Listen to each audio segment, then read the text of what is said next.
What's up, tricksters and tricksetas, and welcome to another Tier 3 sub VOD review presented by your favorite reading coach, Latano Papito.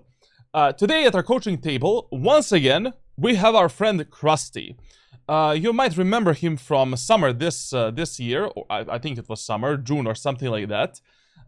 He is the Omen main, playing on Bind in a Platinum Diamond Elo. We're gonna say this is Diamond 2 VOD review, because his peak rank is Diamond 2, and he didn't play Valorant after we did a VOD review. Like, he just quit the Valorant for 4 months straight, and he came back in B25 Act 6. I don't know why Valorant decided that it's a really good idea to like to remove episodes, but B25 sounds better, right? No, it doesn't. Okay, never mind. Krusty. So I'm Platinum 3 right now. We're gonna check your tracker. We're gonna check his tracker later. We don't need to bother with that right now, like in hindsight. I believe the biggest thing I need to work on is team play. It's hard to know when to peak with teammates and when to not. When it's best to bait them and a little, and so on. Additionally, I feel really inconsistent. Some games I'm killing it, and others I'm getting shafted. In this VOD, I felt like I was getting shafted. Thanks, coach. Okay. We have a draw match. Draw Veroni.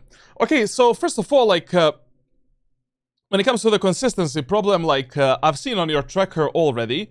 You know, I'm gonna give you a sneak peek, guys, as well, like, don't worry. He you know, made a huge break. Like, basically, we did a VOD review at the end of Act 3 for him, and he just decided to dip out. You know, the thing is, like, you cannot be consistent in Valorant if you're not consistent in the game and doing the training, doing something, like keeping yourself in the video game.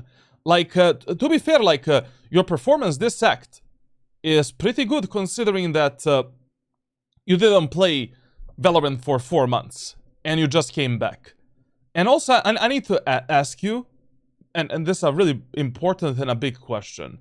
Like, in June, when you actually stopped playing Valorant, I gave you a training, aim training. I gave you a plan for 2 months straight. Did you even try it? I mean, what happened during the summer? You decided to take a vacation from Valorant. I mean, I can always respect that. Like, you should take mental breaks if you feel that you don't enjoy the game or you don't want to play it, obviously, because, you know, this video game is not your life. Well, at least not yet. So, sure thing. But overall, like, for a player that just came back, this is really fucking good, I must say. You know, one thing I don't understand, and I need to ask you, is why do you do this to yourself? I mean, you're playing Omen out of your mind right now, and you can just become better and better. Gecko as well, pretty good agent for you. What are we doing on KO, Yoru, Phoenix, Vele, and Jet? If something works for you, you just stick to it. Brother, like, in real life, I mean in life, anyways, you're gonna have tons of problems. But you don't want to add another layer of problems on top of the problems that you already have. Like this act, for an example, if you just stuck to Omen and Gecko, you would already be Diamond 1 right now with the win rate that you have. So I don't understand, like, what is this flexing? I mean, yes, I also played a bit of KO this act, but I played him just to have some fun and you know, not really seriously. So, you know, I just need to ask you, like, why do you do this to yourself? Stick to what works for you, and until it stops you know, when it stops working, then we change it up. Then we do something else, something different, something wild. So, overall, welcome back to Valorant. You know, welcome back to the new act. I would immediately advise you to restart the training that I originally gave you. And that's it. When it comes to training, when it comes to aim training, like, you stop playing Valorant exactly when I gave that shit to you. So I would just recommend you stick to Omen, stick to Gecko. I mean, Omen, if Omen really works for you, like, I don't know, why would you play anything else? And stick to the training. Like, do it for 2 months straight, and then we'll see what is the next step for you. But today, you know, we're not gonna dive too deep into your tracker, because based on the previous tracker review, you already know what you need to do a bit better. But just for this act, I need to ask a few questions. Question number one is, why are you so afraid to use Operator? I know you're playing Omen, but you're playing in Platinum, in low elo, medium elo, like Diamond, Platinum, Ascendant, like... Op and Outlaw are free elo sticks, basically. So, even if you play Jesus Christ in Valorant, you should play Operator. You know, even you play, I don't know, Cypher, you play Operator. When it is time to get the op. And on the maps on which op is really effing good. And another question I need to ask is, I mean, it's actually not a question. Something that you really need to take a deeper look into. Your pistol rounds are horrendous. I don't know what you're doing in your pistol rounds, but pistol rounds are probably the most important rounds in Valorant, where you should have the absolutely best performance. Like, somehow, surprisingly, you have amazing performance in eco rounds, which is always a good thing to see. But in pistol rounds, my friend, my hombre, we need to do something different. Something else. Like, I don't know if you're playing them way too passive, way too aggressive, or in a wrong way. Like, are you leading your teammates or telling them what to do, or are you just filling in the positions? But, you know, 0.85 KD in pistol rounds across 96 matches, not good at all for your skill level. And we just need to do something better. And we'll see today, you know, like, what we can do about them. So, actually, we're not even going to review your tracker anymore because you already know what you need to work on, what you need to do, and everything is set for you. So today we're just going to focus on Omen on Bind. Another thing I need to tell you is, you know, spamming the games mindlessly is usually the worst idea that you can do. Like, you need to have some kind of a stop loss and some resting time between the games that you play. But maybe you do, maybe you don't have, like, just a small advice, because, you know, during the days, if you don't feel like playing the game, you don't feel it's gonna be a good day, just don't play it if you're not ready for that shit. Holy macaroni, man. Like, the guy played 18 matches one day, and you ended up 9-9. Jesus Christ. And that is where we got a bit of Phoenix and, and other shit. Okay. Okay, I don't know why... Well, listen, like, if you're an Omen main, and you play Omen already pretty decently, and essentially, like, you have time to learn Omen, you want to learn Omen, there is absolutely no reason to ever touch the Clove. Omen is just far better version of Clove, and that's where the Omen will always be. Omen does everything better than Clove, and that's it. Like, I don't see a reason why would you even consider that as an option. So, okay, we have Binderoni on a defender side. We're starting. Let's see what we can do. Hey, Grafton, welcome to you, man. How are you, brother?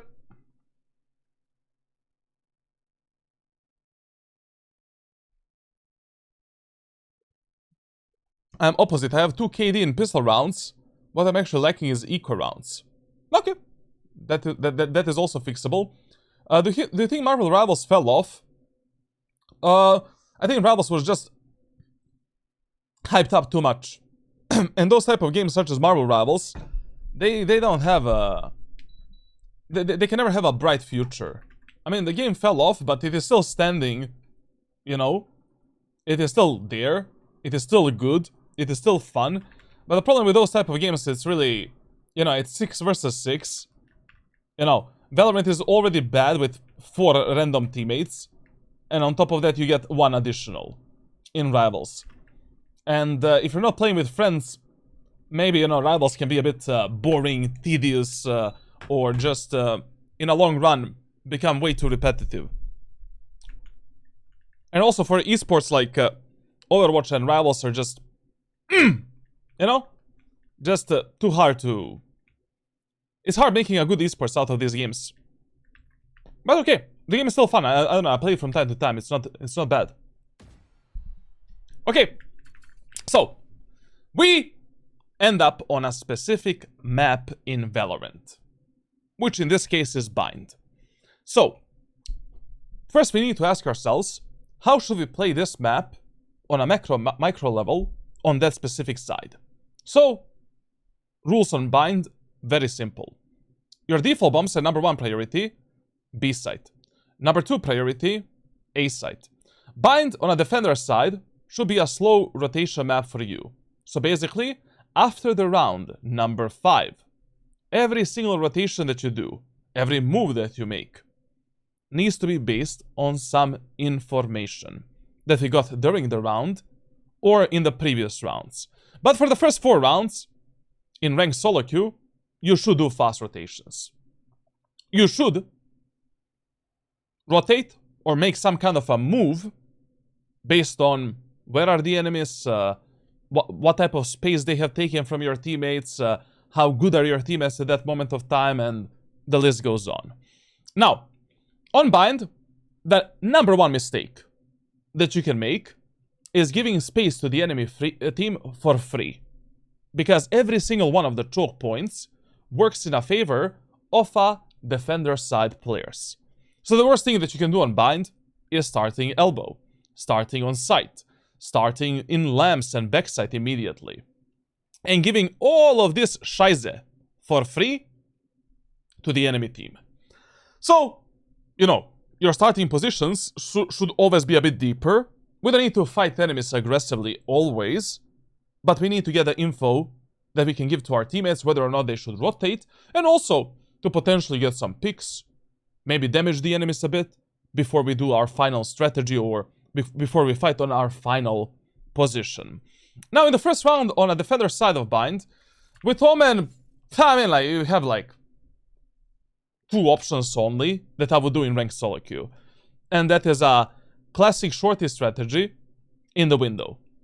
You're already doing it as far as I can see. Now, when you're doing this strategy, like, you can go for the classic shorty and light shield, and just one shrouded step, or you can go classic shorty, all of the abilities instead of, and you just have one shrouded step as well. Now, you start in the window, jiggle pick this angle, you're trying to headshot the first enemy, trying to get the information about the enemies and destroy their recon abilities, flashes, and stuff like that.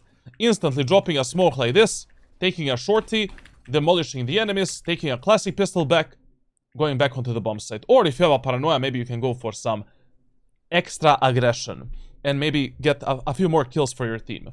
We're using a Kabi position smoke to dodge the enemy's utility, dodge the enemy's random spam, and spray through the smoke. In your elo, this should usually be 1 free kill. If no one is here, and enemies are just going through B long, you can maybe keep the window control and wait for your teammates to rotate. Or you can do this type of a setup. Drop this type of a smoke, and then we can get into this corner, right here, and from here try to get 1 free kill, and then dip out and escape. Now, if enemies are pushing A, very simple, just pick up the classic immediately, give your teammates a one-way smoke for the A short, and start rotating. So let's see what our friend is going to do and how this is going to look like. When it comes to the team compositions, the weakness of your team comp is obviously that we don't have a hardcore sentinel. What the actual fuck did I just open? What is this?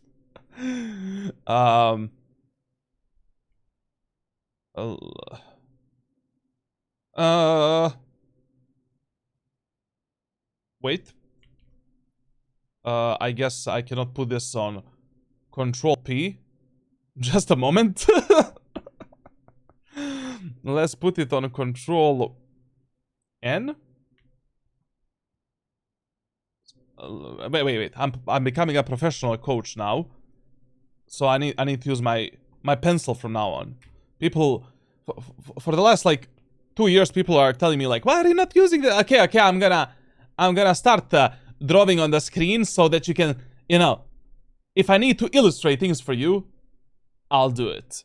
Who made this Omen animation? I have no idea. I just ripped it online and don't tell anyone.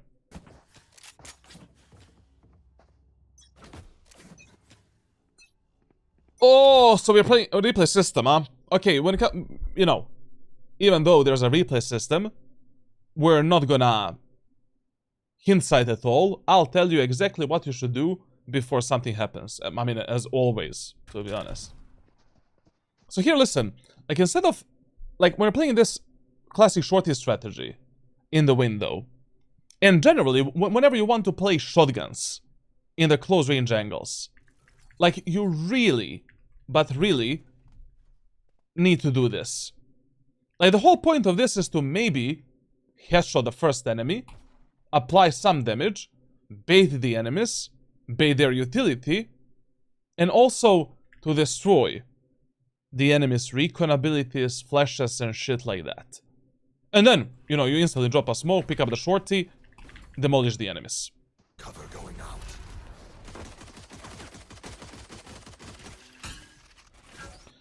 Literally, the whole point of this strategy and the whole point of this cubby position smoke is to dodge this arrow. Like, literally, the only point of this setup, and why is it so good, is because enemies cannot spam you, enemies cannot reveal you with abilities, and that's it. So, I have no idea why are you playing outside of the smoke. Like, all you need to do right now is this. You have this smoke, you do this. Bop, bop, bop, bop, bop, bop, bop, bop. Enemies start spamming, do this. Enemies stop spamming, do this. And that's it. Enemies use a recon dart in the smoke, get out, one tick, second tick, got back in, try to kill the enemies. There's no delay anymore. No delay at all. I removed all of the delays.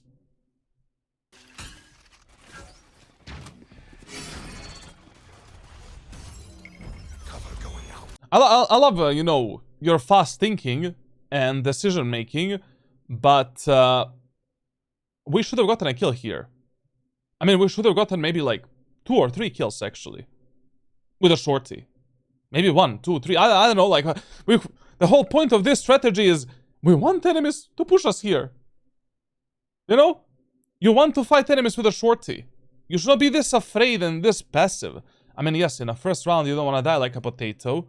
If you cannot get a kill and survive, you don't need to risk it, but brother, in this small choke point here, with a shorty you can apply 300 damage to the enemies if they run all together. And also, this buy option doesn't exist. If you're playing classic shorty in the first round, you buy 2 smokes, paranoia, and 1 shrouded step. Okay.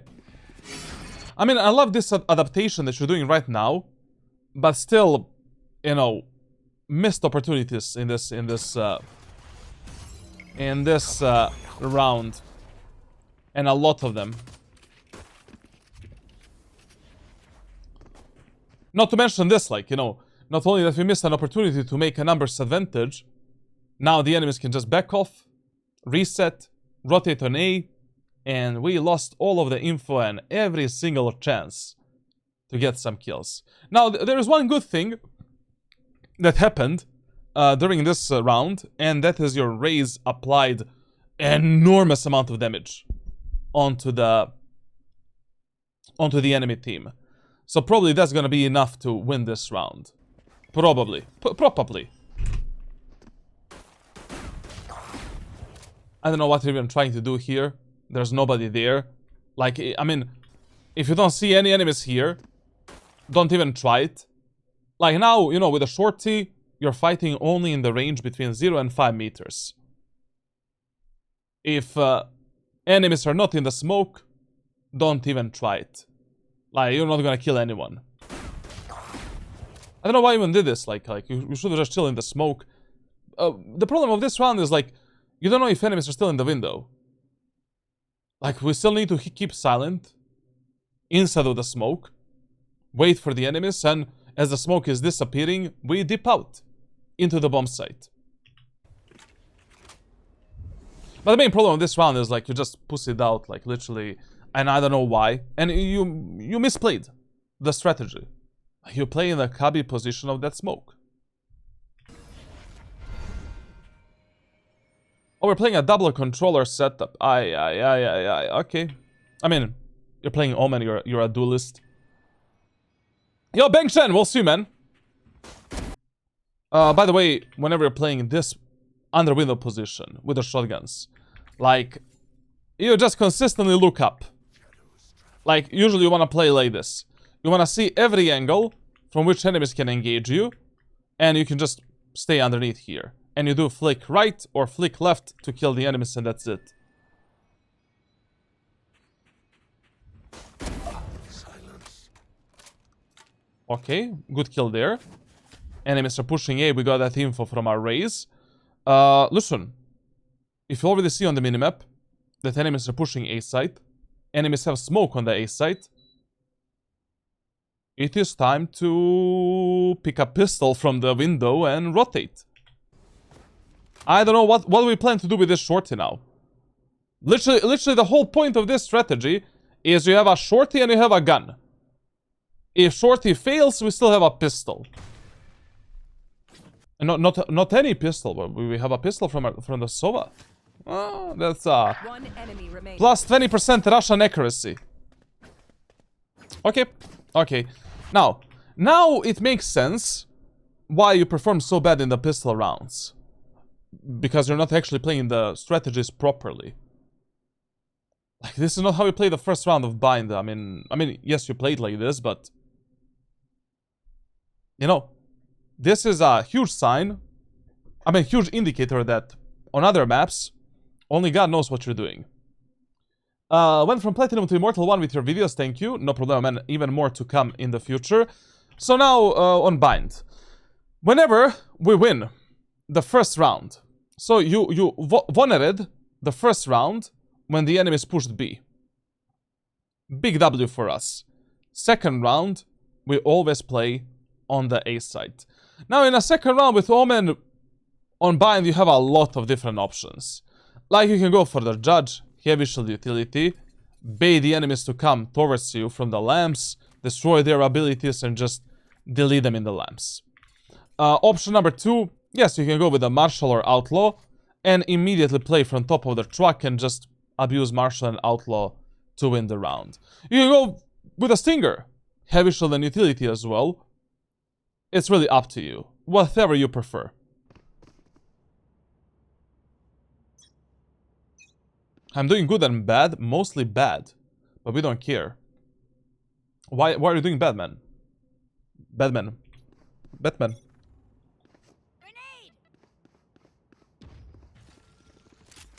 Okay.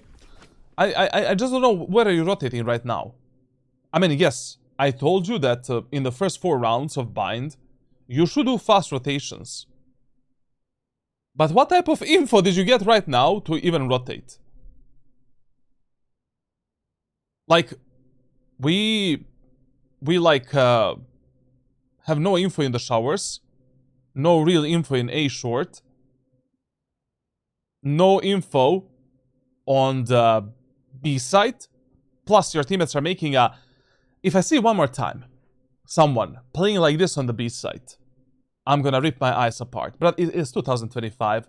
There's so many guides, so many videos on YouTube. Like, how the fuck is the starting position of our Clove? Huh? Just a second.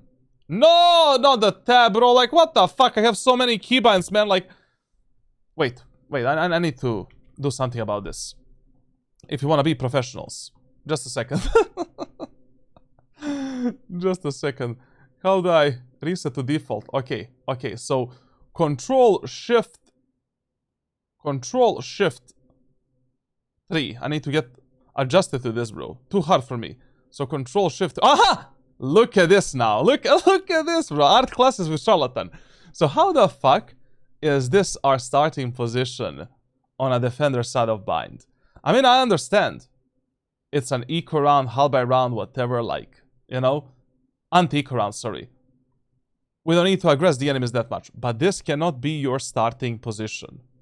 Like, I have no info if enemies are going in the window. I have no info if enemies are going through the long. I have no info at all, and we wanna rotate. So Control Shift 7 is erase the screen. Control Shift 7 7, 2, 3.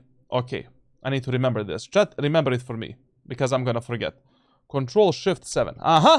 And then Control Shift 2.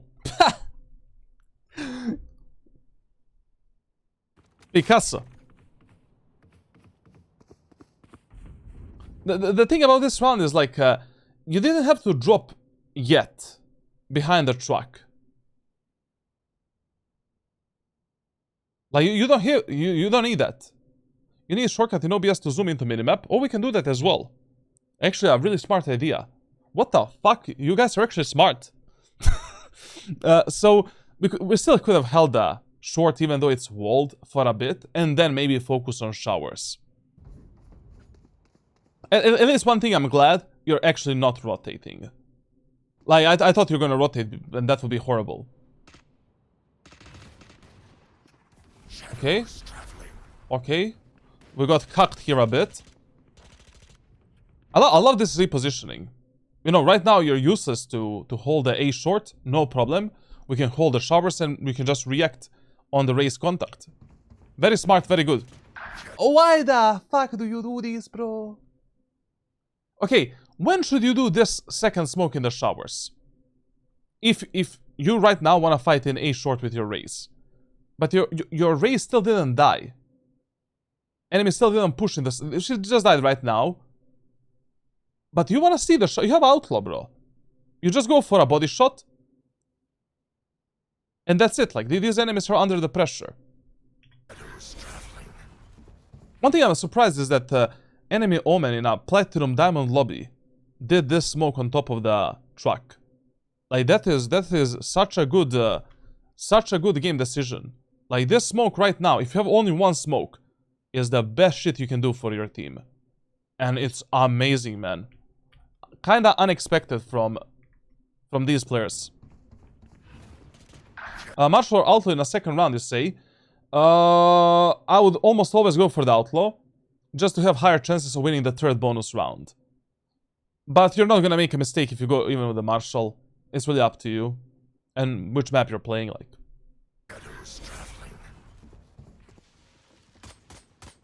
To be honest, at this kill level, I'll probably go with a judge on a defender side of bind. Because abusing the judge on bind in ranks below Immortal 1 is just piece of cake. Literally, you can get away with an enormous amount of shit. And it's literally a full buy weapon anyways. This is a bit dangerous what you're doing right now. I mean, like, you have no control of showers, and you're positioning like this. I mean, Valorant Gods literally gave you this off angle. Like, Valorant Gods gave you this angle. And you decide to position like this, fully overexposed from showers and short as well. I mean, showers is the problem. Why? And you can see clearly that your Sage is also fully focused on A short as well. Let her die first. Good kill. Brother, so far, amazing game decisions. Like, a dumb player right now would probably try to get one more kill with a second bullet. A smart player will take this downtime to reload this bullet, and now we can kill 2 enemies instead of 1 and then wait 4 seconds, 3.8 exactly, to reload the fucking outlaw. And now we get the kill. Very good. I'm pretty surprised. Why do you even want to play Clove? So far, this second round, not bad. The only problem that I have is that your Clove still didn't start rotating. Maybe you should tell your team, you know, basically, these anti-eco rounds, you just win them based on trading, team play, advantage, gun advantage, like, if you already know that there's like 1, 2, or 3 enemies around the A short and A side, tell the Clove to rotate. Fuck, we can play retake of B in the anti-eco round at any moment of time. And anyways, like, one of the, you know, people really love to commit in Valorant. in these early rounds towards the executes. Very rarely they're gonna fake or do some kind of a shit like that. But the second problem I have is like, you really don't respect a possibility that anyone can be in the showers. Like, if you have no info in some area of the map, you should feel scared from it. You should be afraid, essentially. Always afraid. And position in a way where either you cannot die from that angle, or we can occasionally check that angle as we are focusing on enemies elsewhere. 3 killed. Like, I would have liked if you died there, to be honest, because that would teach you a lesson, like, next time.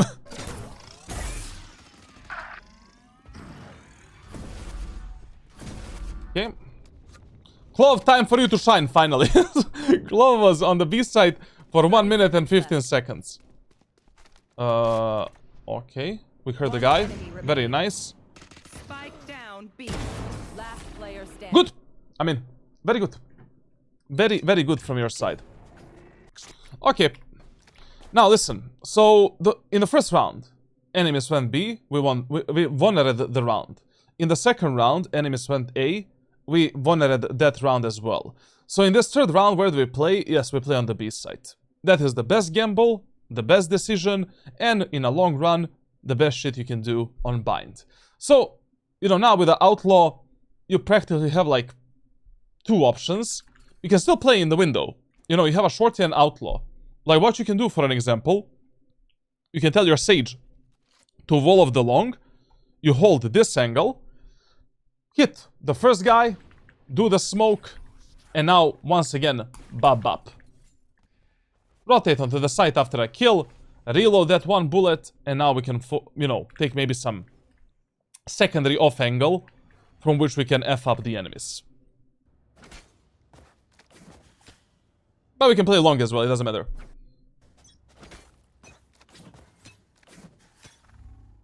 Okay. Teammates are pushing the showers with the smoke. Okay, I can respect that. Solid jump spotting. Time to rotate immediately. Listen, like when you're doing this type of smokes, and you need to rotate, you need to do them while you're running. Like, we cannot spend the next 5 seconds trying to put this smoke here from this position. Okay, enemies are pushing A, no problem. We have the walled window, so we don't need to worry about the window. And already as I'm doing, you know, my smoke is going out of my hands. For that angle, I'm already here. We cannot lose the timing. Cover going out. Every second matters. Because at any moment of time, your teammates can die, like potatoes. But also, in this is one of the rare rounds on bind, where it is actually a really good idea if you take a TP. I mean, your team has took the whole control of the showers. You have the clove in the showers anyways. You have 2 shrouded steps, 2 smokes, and paranoia. We can easily get out of the showers, get on the tower, get to the backside with the teleports. And we don't need to waste like the next 10 seconds running onto the tower to support our teammates. Like whenever you have a showers control and you can just rotate to the TP, do it. But if you don't have the showers control and you don't know if enemies are there or if you're gonna get stuck, step bro, then don't use it. At least not early in the match. Spike planted. Like right now, like it would have been the best idea to use that TP with the Sage. Because as I said, like you already have a showers control and I don't know why would you run on your feet. Same as when you're rotating on B. I mean, if you already have the B shore control, no one is there. Maybe one of your teammates is already there as well. Take the TP, rotate fast. Like I mean, there's no difference if you engage the enemies from the window, long, CT, or elbow during the retakes. Most of the time. Yeah.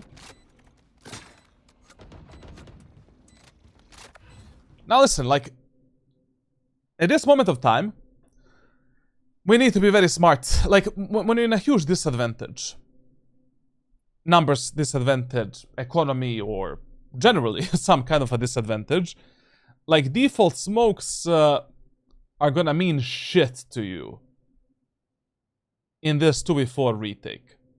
You know, right now, like, we need to use some kind of a one-way that is gonna disallow the enemies to peek us from some angle. Left, right, short, something. Like, any of these one-way options right now would actually be a good option. Like, just doing a brief one-way here, so enemies cannot kill us from showers and they cannot peek from this spot right here. Doing a one-way here, also fine. Doing a regular default smoke here, also fine. But if you do something like this, or like this, just to go down, we're not gonna have a fun time. Cover going out. Yeah, that smoke could have been better. Last player standing. 3 kills. Okay, one huge tip in this round. So listen, your job in this third bonus round is not to win it. I mean, yes, it would be amazing. It would be really good if he wins this round. But as long as you kill the Vele and Omen, you already won the next round. Enemies are not going to have the monies for the heavy shields. You can get the Outlaw again, and we can just mow down the enemies and be 3-1. With 10 HP in the pocket, and the Outlaw as well, as our only weapon, just relax. Just chill. You know, you can just play for the exit frags, and that's it. You don't need to force it too much.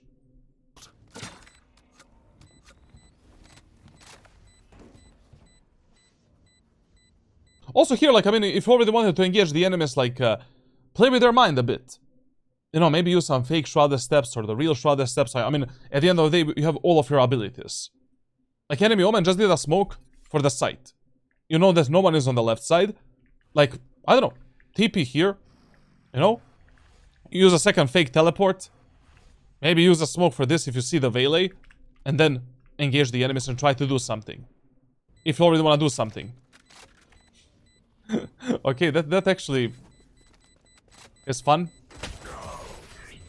But this is probably the worst idea you could have done. Like, you know, there's no winning this round. There is around 10-12 seconds until the spike detonates. Like, all you needed to do right now is just try to kill at least one of these guys before the spike detonates. You could, as I said, like, you could have teleported down here, then use a fake shrouded steps to reveal the enemies, and then wait to see what the fuck they're gonna do.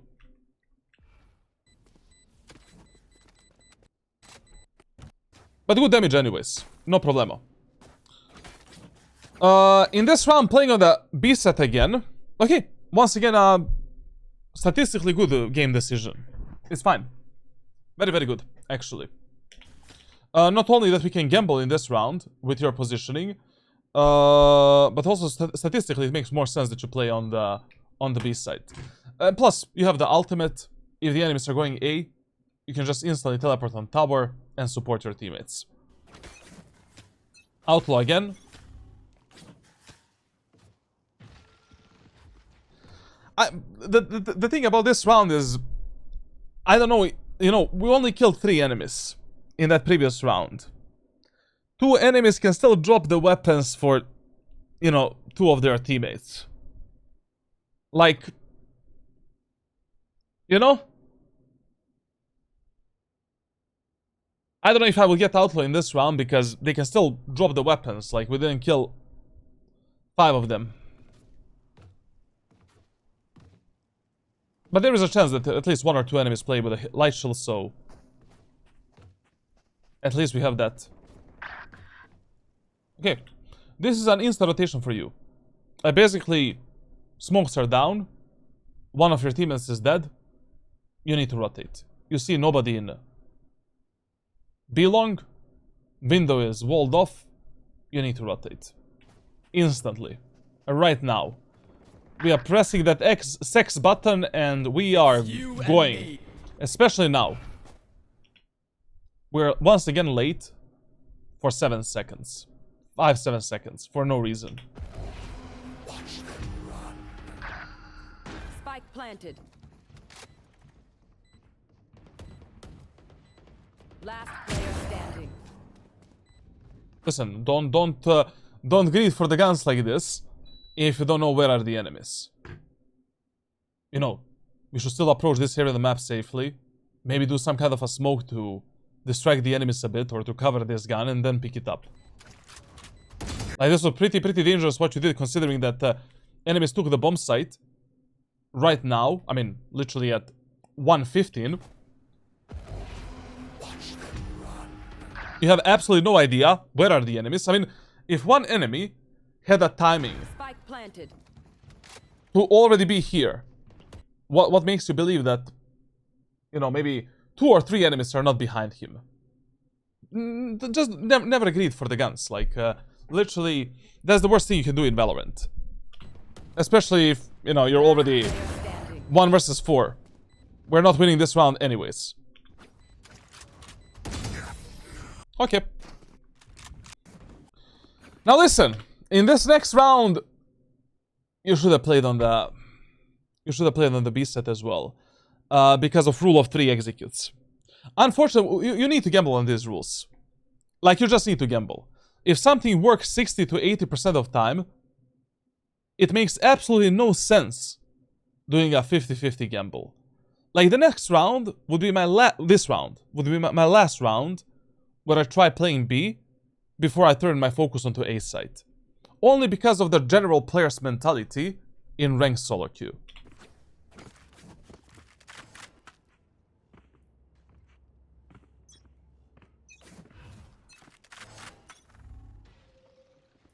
Okay, this is good. Very nice. I don't know what Sage is doing, like the guy has wall hex or something.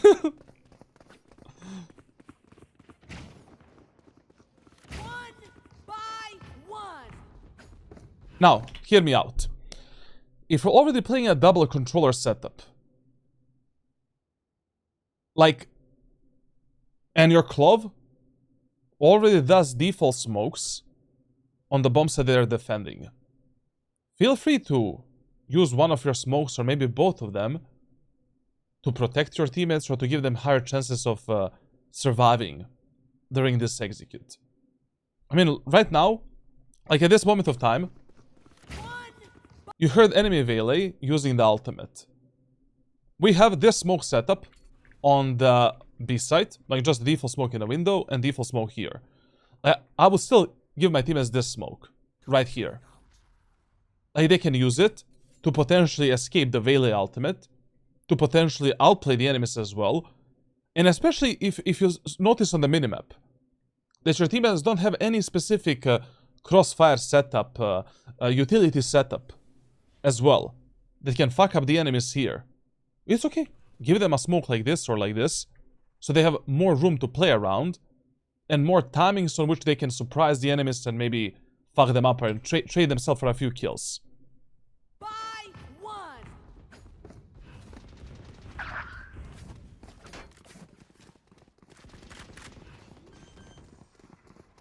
Shadows traveling. Spike planted. Ooh. Bro, I don't like the replay system because I don't know how he plays this smoke.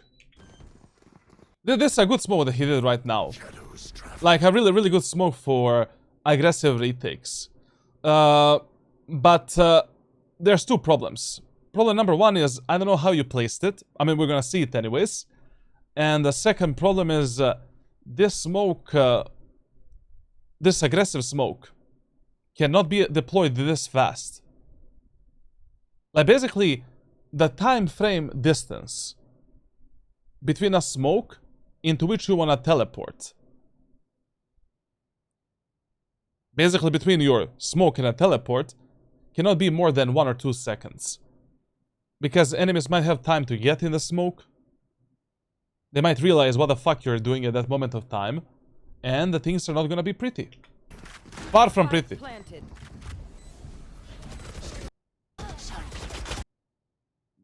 To be absolutely fair, like, I don't really know what is this smoke for. Like, you will have to answer this to me, like, after the VOD review. Because this smoke just doesn't exist anywhere. If you just wanted to block the enemy vision on the left side, you know, basically to cut off this completely, then, you know, I would still do this. Because There's 4 of you guys going through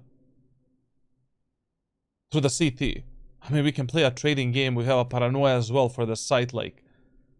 But to be honest, I will not even use any smoke. Like, you have 2 smokes right now. 2 smokes, paranoia, and 2 shrouded steps. Like, this is in a 4v5 numbers disadvantage. We can still go just for a default, you know, retake. Smoke here, paranoia in center, and get out with your teammates. There's 4 of us going through this choke point. And if you already wanted to do something extra, something special, you wanted to take the control of this round, do this smoke, then the smoke on top of the bomb site here, like this, then use a paranoia for the site, teleport in this corner, down here, enemies don't see the circle, now we can clear this angle, and we can engage the enemies and that's it. We can also clear the top of the smoke, if an enemy is there.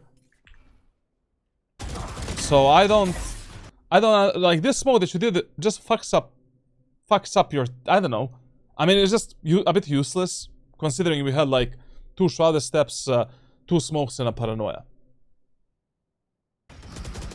Do you have advice to flank even they don't have a sentinel? Yes, like on the defender side, you should try to flank if you notice that just defaulting is not working at all. I mean, you cannot stop the enemy's push no matter what. And you want to try to do something different, sure. In eco rounds, you can try to maybe pressure the enemies from behind a bit and try to do something about it. In the games where enemies don't have a sentinel, sure, you can try to go for a flank, but usually you want to try to go for the flank when you're 90% certain that your flank is going to work. So, what does that mean? That means that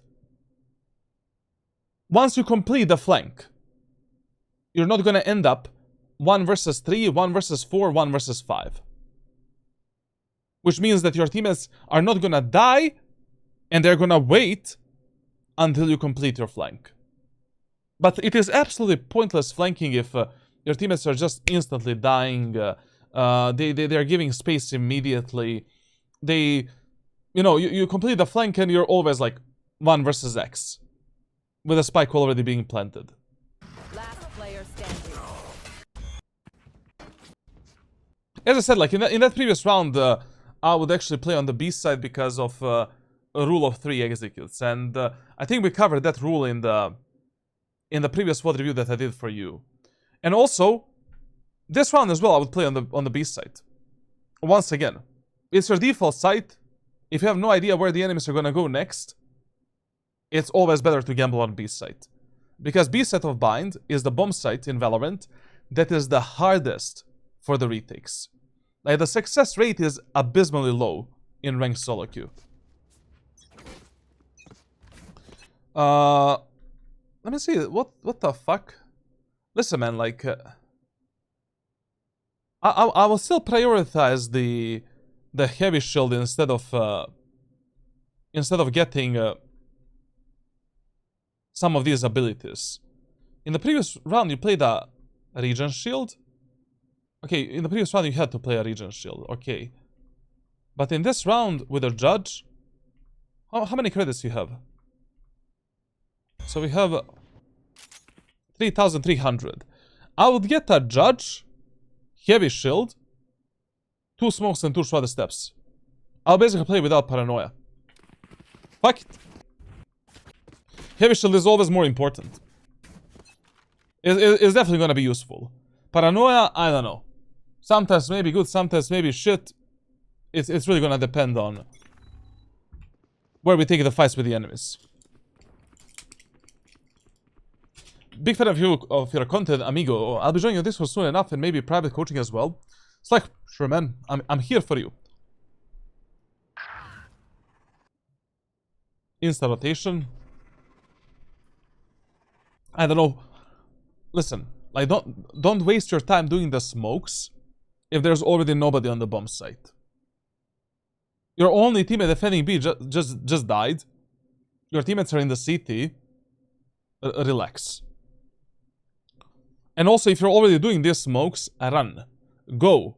Use your movement keys and rotate.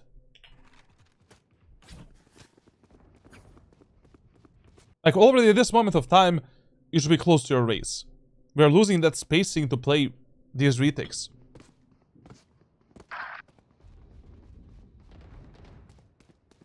Got a 3 rank rating refill from yesterday. No, like... I told you, like, in the last 4 months, I had like 20 cheaters against me. I got refunded 60 rank rating from 20 games.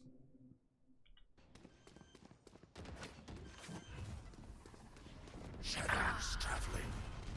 Cover going out. Blinding. I once again, I don't understand this setup that you're doing. You know, you're wasting more utility than you need to. Like, for example, here. Like, if I already want to go with a judge and close the gap with the enemies, okay, we can drop maybe this smoke because we have a judge. Cover going out. But instead of doing this one, let's just drop this smoke and then instantly top it off with a paranoia for right side. Anyways, as you teleport here, you just look up, aha, nobody's there. You swing out, this guy is dead. This guy is dead. He's already paranoid anyways. Go. Pretty good. Not bad. Ayan, welcome. I mean, when I say not bad, like, I mean, this reaction to get out of this smoke. I mean, like, if enemies already know that you're in this smoke, get the fuck out ASAP. As a matter of fact, you can maybe try to go for some aggressive play with a TP right now. Or maybe a fake teleport.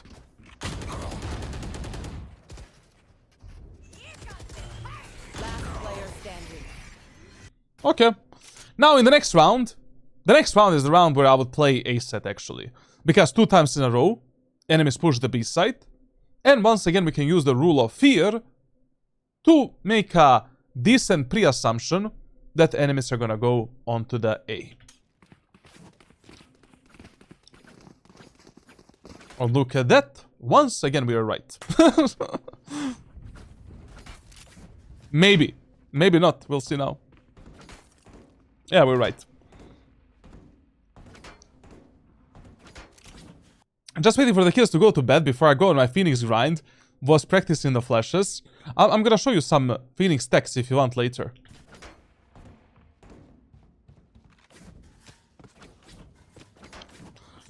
Judge gaming again.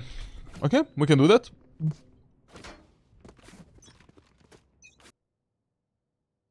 What if 2 rules contradict and hint on 2 different sites? Very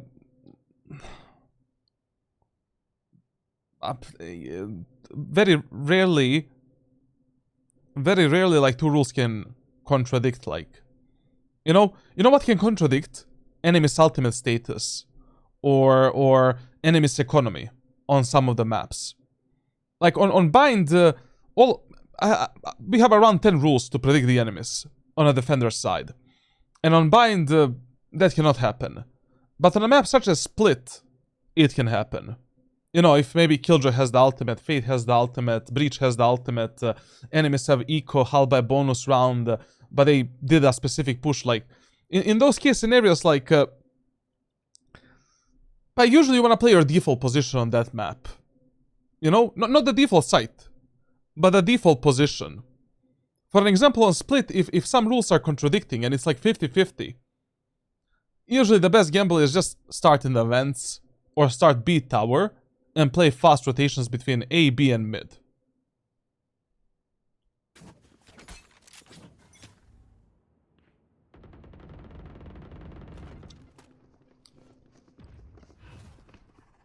Cover going out. I don't really like what we're doing here.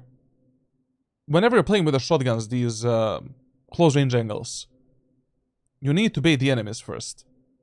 Bait them with a classic pistol. Make them waste some utility. Make them think that maybe you only have a classic pistol. Who knows? You know? What am I gonna do? Like, basically here, the problem is you might get surprised. You might get demolished here. You also need to be ready for enemies pushing through the showers, so you know what to do. I mean, what if the enemies flash you here right now. They clear you with a nade. And you're not even ready to do any... To do any type of a smoke or something. Like, okay, I want to play with a judge somewhere here and kill the enemies going through showers. We do this. We get the info. You know, just go for one tap. Enemies are there, okay. Now we can create some smoke setup to fuck up the enemies. And play around the smoke. And especially if the enemies are, you know, maybe doing a split onto the A site. We need to have a smoke here. Unless you want to die from 2 different angles. To isolate the fight in the showers. Like this is usually a mistake 1-on-1 of every player that is playing shotguns on any map. Like, you need to get the info first. Unless you're playing some kind of a crossfire or a double bait setup, where your teammate is baiting for you and he is getting the info. Shadows traveling.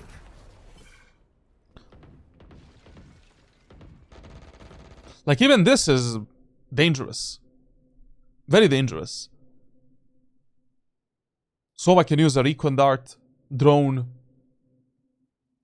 Reyna can use a flash. I don't know, Omen can use a paranoia. Like, if you already want to play with a judge here, you usually create this type of a smoke. Bam. And now you play around this Kabi position here. You go in and out with a silent step mechanic. No footsteps at all. If enemies are spamming you, you can just hold this. It's okay. You know, in and out, moving consistently, countering the enemy's peekers and angle advantage, and that's it. But dropping this smoke, and just waiting for the enemies to pop left and right, without any cover. I mean, it can work if we jump in the smoke at the right timing, but... That is the recon dart I was talking about. Now we panic, we run into the smoke, we make the footsteps, and we die. And we reveal to the enemies that we have a judge.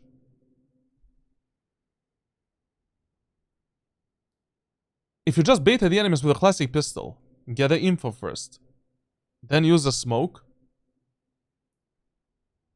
play around the smoke. In the worst case scenario, these enemies are gonna be completely pussies. They're gonna wait for your smokes to disappear. And that gives your teammates in the A short enough time, for fuck's sake, to basically like... Pencil is here! Enough time to kill the enemies in the A short area of the map. You read TikTok chat? Absolutely, man, absolutely. If I ignore you, I don't like... I'm kidding. I'm an IGL for my 5-stack. What is the best role I should play? I'm better at game sense and aim. But usually IGLs should play the controller role, in my opinion. Especially if your game sense and aim is decent. Something like Omen, you know? Controllers or initiators, I guess. But to be honest, like, if you're not on a pro level, if you're not tier 2 or tier 1, you can play whatever. Literally, like, you can play whatever and lead your team. You can play duelist, like Jet. It doesn't matter. Brother, the balls of this Jet, of this Sage, man. The dragging, like, as she was shooting these enemies, her scrotum was touching the floor here, man. Like, literally, I can respect it for this eco round. I mean, half by round. My ultimate is ready. Now, listen, man, here, like, you should definitely pick up the gun that you just got. Because we have another problem in this round. Omen ultimate and ISO ultimate. If ISO picks you up right now with a judge, GG, well played, cool Tigers. GG, well played. Pick up that, you know, God gave you a free gun. Also, the showers is smoked as far as I can see on the minimap. Like, we see a little smokeroni here from our Cloveroni. You know, pick it up and just... It's you and me. But This timing was amazing, but still, you should have picked up a gun, man. You know? Like, the judge job is done. We got 2 kills. Now we fight with the Vandal and, well, you know, whatever else we have on the ground. Stealing sight. Spike down A. Last player standing. I don't know why I stay with the judge so much. Like, when you got 2 kills in the showers, you know the remaining 2 or 3 enemies are in the A short. We know that based on the utility that enemies dropped. Like, our teammates revealed them. Not based on the replay system.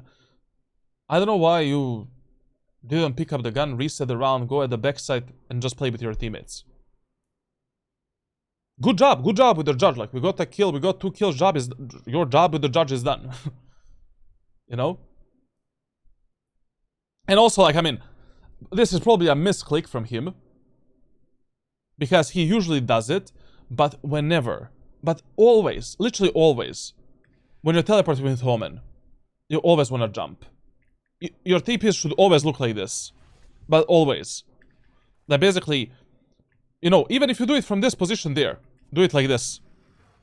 Always be in some kind of a motion. Because at the end of the day, you never know when the enemies are gonna peek you. When the enemies are gonna engage you. Especially if they're close to you. You never know when the swing is gonna happen. And this might give you enough time to survive some bullshit timing. Spike down. He usually does that, but just now, I think it was probably a misclick or something like that. Last player. Spike. But still, I just don't understand your thought process after you got the showers control. You get the showers control, you get a free gun here, the showers is smoked on the right side, we can pick up the gun, teleport towards the Vele, Cloven, Raise, and play a 4v3 or a 3v3 basic refrag game.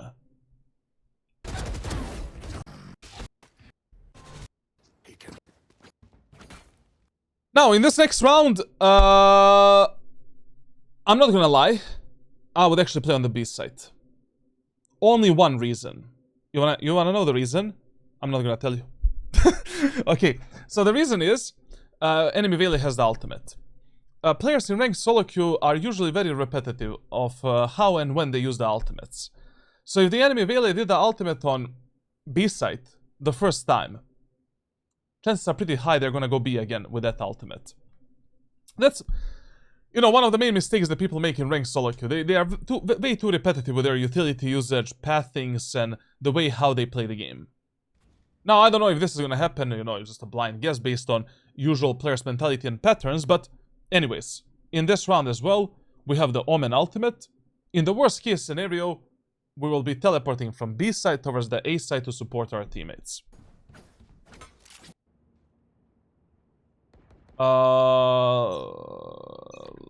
What are we doing? Listen, man, like, as always, in the first 4 rounds, you follow the basic rules of economy management. And everybody knows these rules. Everybody.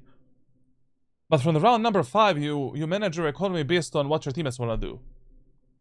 You know, there is no point in you saving money now if 4 of your teammates are buying. Because in the next round, your teammates are going to play shit weapons. Okay, your teammates have 4 guns. Let's try to win this round. Let's get a light shield with a judge again. Let's get, I don't know how much money we had, like 2,500. Let's get a judge light shield and some, I mean, we have all of the utility. Let's get let me see how much money here, 3,150. Okay, let's go for the heavy shield, judge, 1 smoke, and 1 shrouded step. Or let's go for the heavy shield stinger, all of utility. For an example. And a shorty on top of that. But here, saving money when your teammates are forcing. It doesn't make a single sense, to be honest. And as I said, like, you should never start your rounds on a defender side like this. The bare minimum we should do right now is at least jump spot the showers. And then get in this position. Ah, we have a judge. Ah, we bought it at the end. Okay, sorry. Okay, so you know, okay. So when enemies are pushing the A side, they go through A short and the showers. They do some kind of a split every round. Once again, why are you starting so passively? Like, if you didn't showcase some kind of a strategy to the enemy team, do it. And even if you show it to the enemy team, don't be afraid to do it at least 2 times during one match and one side. Here, okay, you want to play judge? You just start, you know, in A short, tell your race to jump spot for you, drop this smoke on top of yourself, we can dodge the Sova drone, Sova recon abilities, fuck up the enemies, maybe TP behind it. I mean, you can do... Everything is explained in the playbook. What you can do in this position. But why are we starting so passively? I mean, I know Vele has the ultimate, but still... you know, put yourself in the shoes of the enemy Vele. Like, what is the probability that Vele does this ultimate? Very low. I don't know why would she do this type of shit. She's probably gonna use it like this. To cover the lamps completely and to dash into the lamps.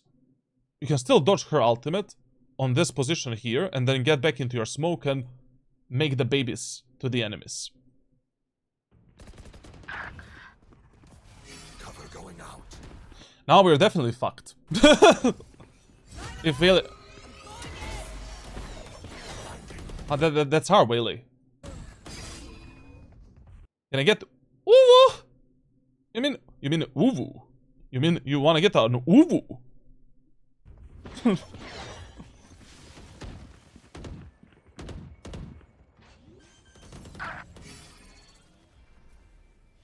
Spike planted. Listen, man, like, if enemies are not coming through this main... through the lamps, you need to occasionally check your anal cavity. Especially if the enemies have the backside control. You cannot just stand here.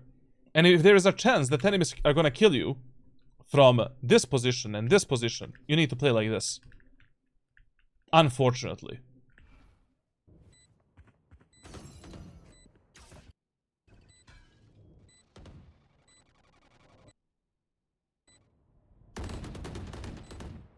Minimap exists.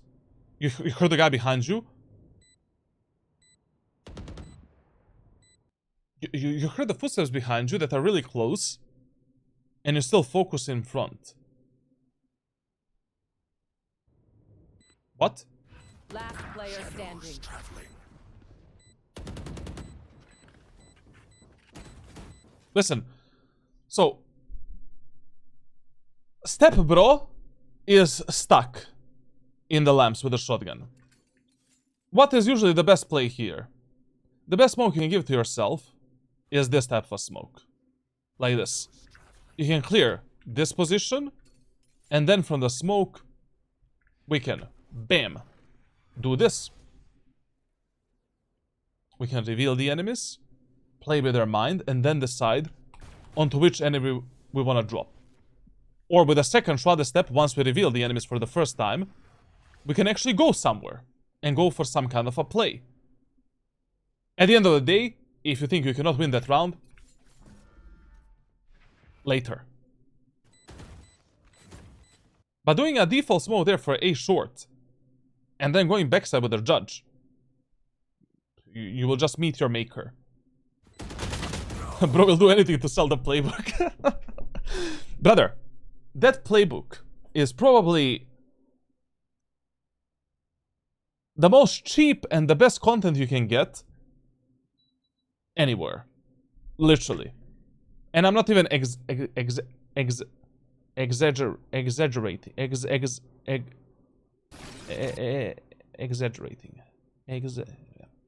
Okay. Yo, Nick Joseph, also, man. Now, once again, I think we can apply the rule of 3 executes. 2 times in a row, enemies went A, we play B. I will find you, Omen. Okay, so, what's the problem of these rounds? What was the problem of this round specifically? If you notice on bind that your default passive aggressive playstyle is not working, we need to start taking some space. And we need to switch it up. Let's fight for the B long. Let's fight for the showers. Let's fight for the A short. Let's fight in the B short. Like, we cannot continue playing in the same way if you lost 6 rounds in a row trying to play in the same fucking way. At least we're gonna get some information. Deny some info from the enemies as well. And we can do something about it. But if we continue playing like this for the rest of the match, we're not gonna have a fun time.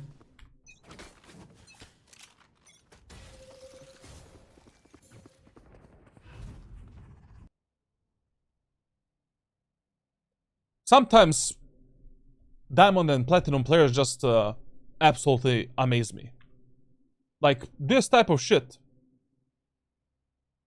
I don't know, where do you see that, bro? I don't know. What type of pro player are you watching?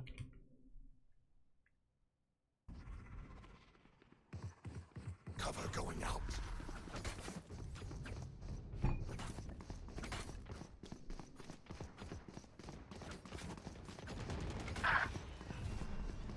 Shadows traveling.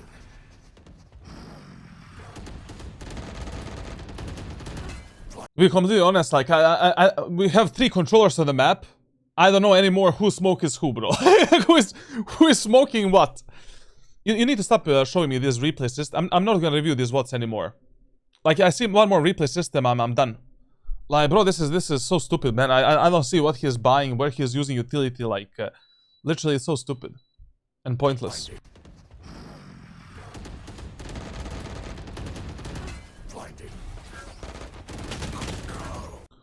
I don't know what was the plan, getting into that smoke fully revealed by the dart, but it was a bad play.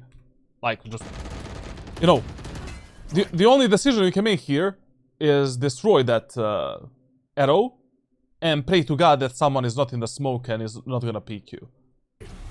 But giving your, you know, temple, your body, for free to the enemies, probably not the best idea. Also, I don't know, you know, which smoke is what, like, okay, so our clove did this smoke, okay. And you top it off with a smoke on right, and we also have a default smoke set. Like, what the fuck are we doing, bro? Like, okay, we have a default smoke setup, we have this smoke, we don't need anything else. Your teammates are still on the site, you can teleport towards them. Save that one smoke for some grim days, you know, like, not the grim streamer, like, literally bad days. Like, you know, we can take the backside control, just hold the enemies here. We did a paranoia, like, we can kill these enemies. Then, okay, now enemies are maybe there, I don't know, like, they're pushing us. Okay, maybe we can do this smoke to get into that smoke, like here. Then with the TPs, we can try to play with the enemy mines and see where they are, then jump onto them, but we're just placing the smokes left and right however we want.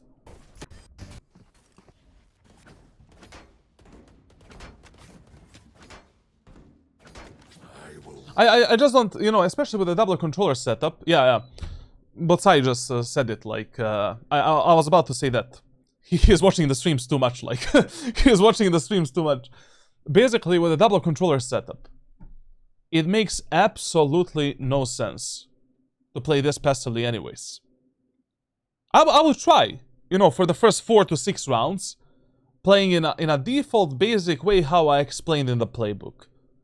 But then if that doesn't work, like, already from the round number 6, 7, or 5, start taking space. We have 4 smokes on the map. We can take the showers, take the B long. Delay the enemies for days. I don't understand, like, why are we still playing so passively when the enemies are already destroying us? Now,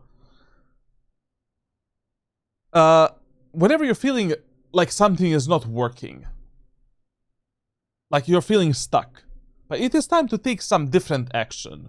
Now, that different action can literally be anything. Change in the guns that you play, change in the way that you play on a micro level, like how fast or aggressive you play or how passively you play. But the worst thing that can happen to you in Valorant is you're willing to lose 1, 2, 3, 4, 5, 6, 7, 8, 9 millions of rounds in a row in the absolutely same way. At that point, you're not playing, you're not trying to win anymore. You're just waiting to lose. From them. Like, I don't know what's gonna be different in this round. First of all, enemies have 3 very powerful ultimates that's gonna destroy us on the bomb set if you play passively. Second of all, enemies' default executes are pretty decent. You know, they're not making any mistakes that we can kinda exploit. Now, how do we plan to win this round right now with the Stinger and with the raise that is in the lamps? That's probably gonna be picked up by the ISO. It's you and me. Shadows. Raise, see ya in the next round. So, you know, for example, one option here would be maybe take the showers. You know what we can do? We can use that smoke setup from the playbook. Like, you do a bit deeper smoke like this. Here. Bam. Then you slowly walk up. And then we can wrap this smoke without getting inside of it. We check this angle. And then do this. And then from the right side, we can check the smoke and maybe surprise the enemies and kill them. Then if you are afraid to go out, we can use fake shrouded steps to reveal the enemies and then engage the enemies. Or if you know that enemies are not here, I mean, there's like 3 or 4 or 5 enemies here, we can just go for a fast flank, fast lurk, and that's it. If enemies are going B, okay, we can just go for a fast fucking flank and lurk and just, you know, walk up here and then start running here, running, and then do something different.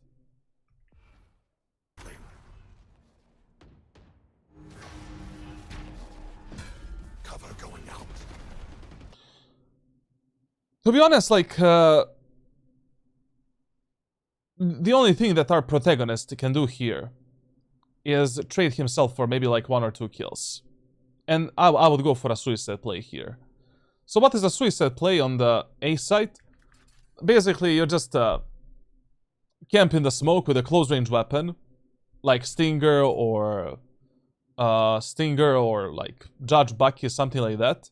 Wait for the enemies to tap the spike, and you just focus on killing that guy, and that's it. And maybe getting 1 more kill if you're lucky. The hunt begins.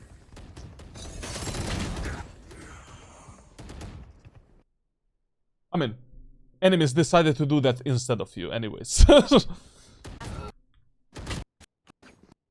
I don't like this in your gameplay at all. Like you are just playing Omen like you would play Clove or Brimstone or some shit like that. Brother, we have off angles. We have enormous amount of ways to reposition, play with the enemy mind, take space, deny the enemy's executes in the choke points, in the showers with the paranoia, A short, B long, B short, like... Okay.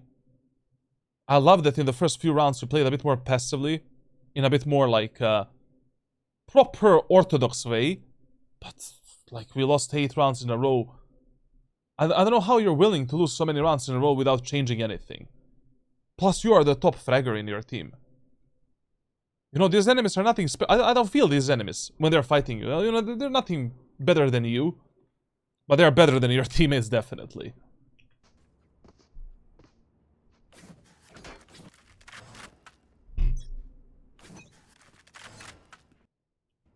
You see, your Sage is gonna wall over the short. Like, start in the showers, jump spot the showers, haha. Enemies are not short, not showers. Instant teleport B, let's defend the B site. And leave our teammates on A.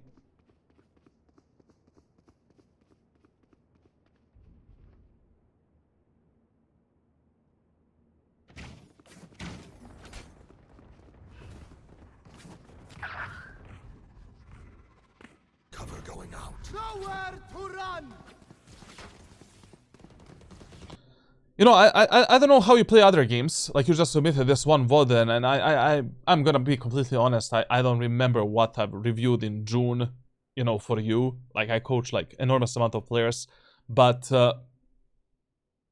you need to adapt a bit more, like, based on how the match is going and how the enemies are playing. And there's always some kind of a solution. Some kind of a better solution than losing 9 rounds in a row in the same fucking way. Like, okay, you know, the weakness of the enemy team comp is they don't have a sentinel to hold the flanks. Okay, in these type of matches, go for some fast flank, fast lurk, and try to do it at least once or 2 times. Enemies have very good executes that you cannot stop. We need to try to stop them in the choke points and try to do something in A short showers, B short, or B long. We cannot give that space for free. And as a final resort, if just play 5v5 retakes at the end of the day. If none of that is working. And tell your teammates to play super passively and just play retakes. Which would be the most idiotic idea out of the 3 that I gave. Still not smoke. No. No smoking, going to the gym, coaching every day, making content every day, but we're on the grind, man. Life is better. Already. Last player standing. I just need to start playing Valorant again, and we're back.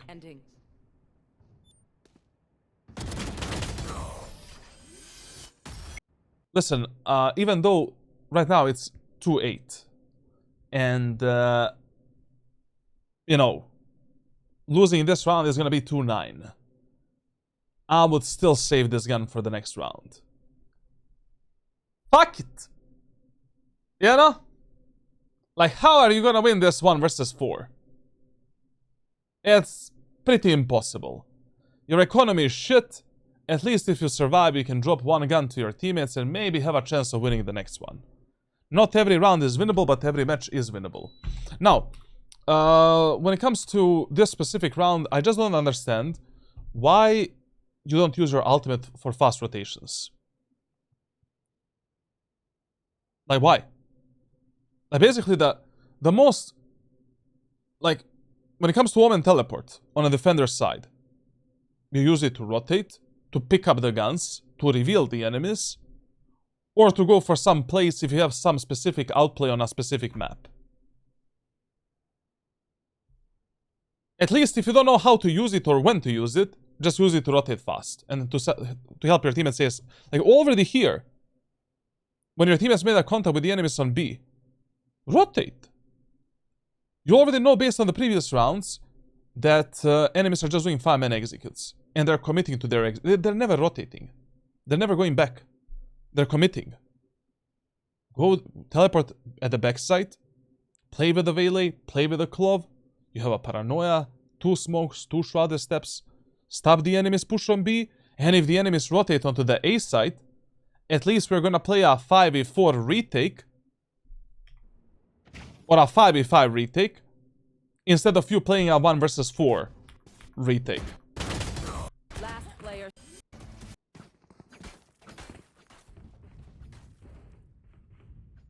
Well, you're hitting the gym again.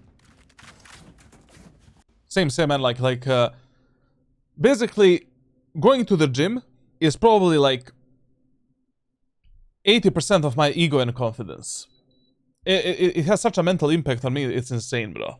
It's fucking insane. I can be at rank 1 in this game, like, it means nothing to me, literally. When it comes to confidence in playing the game and other stuff.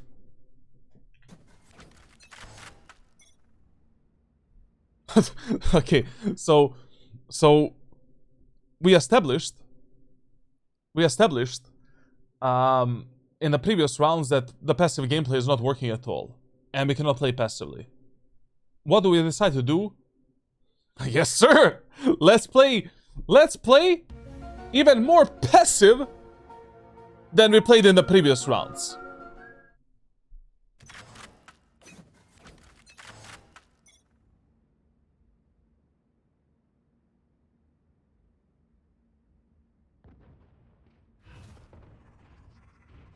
You know, and feel like a Giga Chad when you go to the gym, in life and in game. So I feel you, man. Yeah. But God, man, I love my body so much. But not in a sexual way. In the gym way, man. Like, literally... I 100% believe that your muscles and body remember whatever you do to it, man. Like, for example... You know, I was preparing myself for the bodybuilding competition. Shut the fuck up. I was preparing myself for the bodybuilding competition, like in 2020, and I was ripped from head to toes, man. And for 5.5 years, like, while I was doing this Valorant shtick, I went to the gym sometimes, you know. But brother, I need only 3 weeks. Only 3 weeks to get in a super fucking good shape. Where I can already see some glimpse of abs and muscles. Like, brother, thank you God for giving me this physique. Shadows traveling. Yeah, I need to add, like, you know, try to drastically change your playstyles. If the match is not going your way, pick up the operator. Play more aggro. Go for the flanks and lurks. Do something.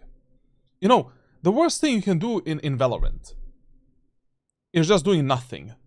Like every round trying to do the same shit. Surprise, motherfucker. Yo, Banana Yum, thank you for the Prime Gaming sub and thank you for scamming Jeff Bezos, bro.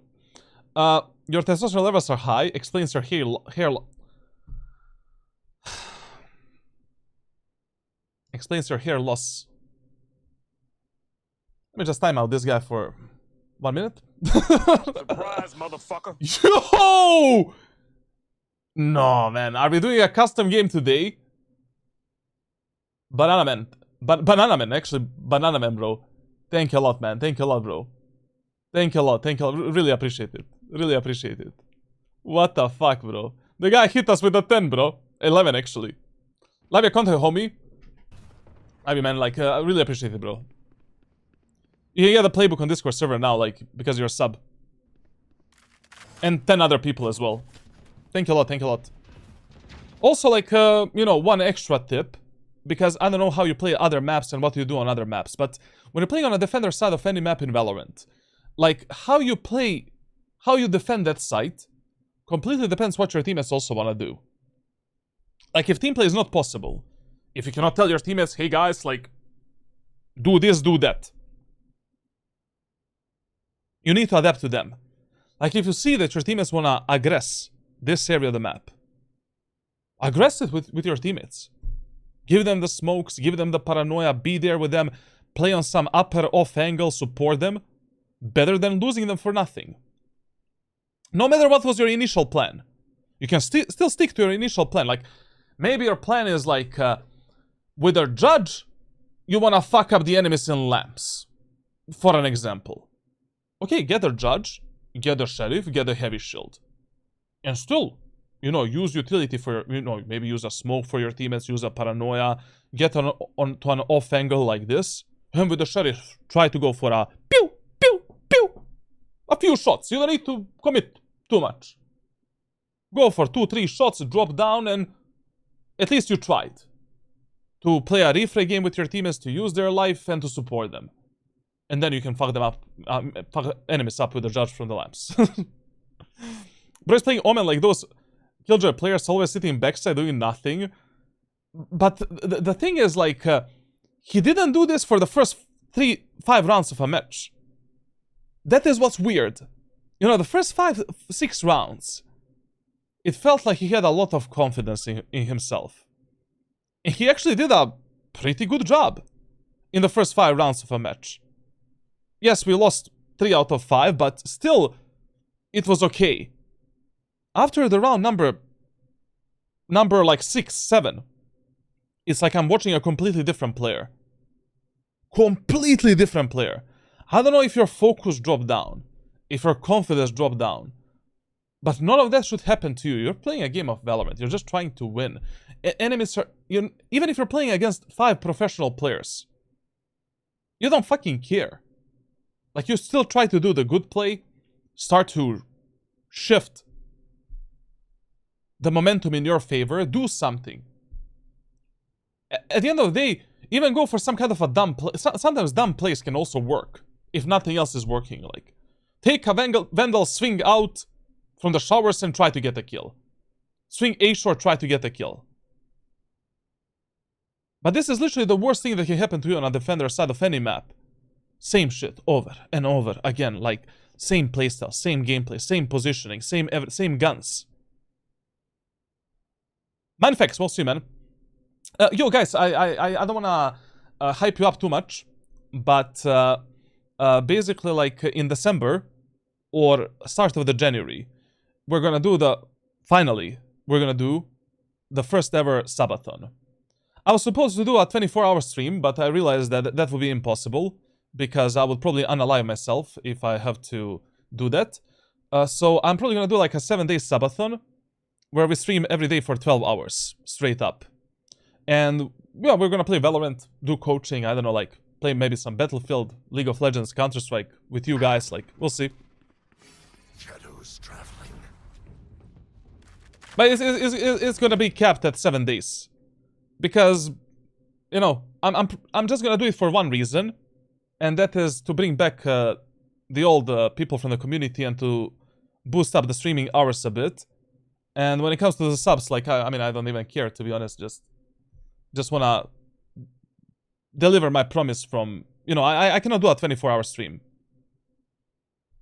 I just can't. If I do that, like, I'm gonna be dead for the next, like, 3 days, and that's it. But doing 12 hours per day for 7 days in a row, that is doable. Yo, Bad Force! Thank you for the tier 1 sub, man. Wait, back. You're funny. Thank you. W song Bleach Goat. Wait. Number 1, huh? You know what's funny? Like, watching the Vesh Jet clip, and he is talking about some very serious topic, and you hear in the background, like, Fade to Black, bro. Is that the name of the song? Fade to Black? Or Treachery? Treachery. And he's talking about, like, Emiru being, like, you know, molested at a TwitchCon or something like that. I'm like, bro, relax, man. Relax.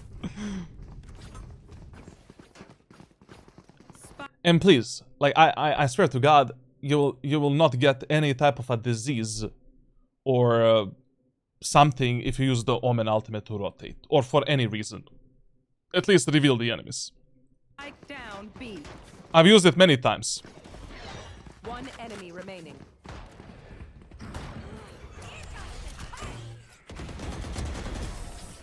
Okay. Overall, very terrible. I'm not gonna lie. Like, I don't know how you usually play on a defender side.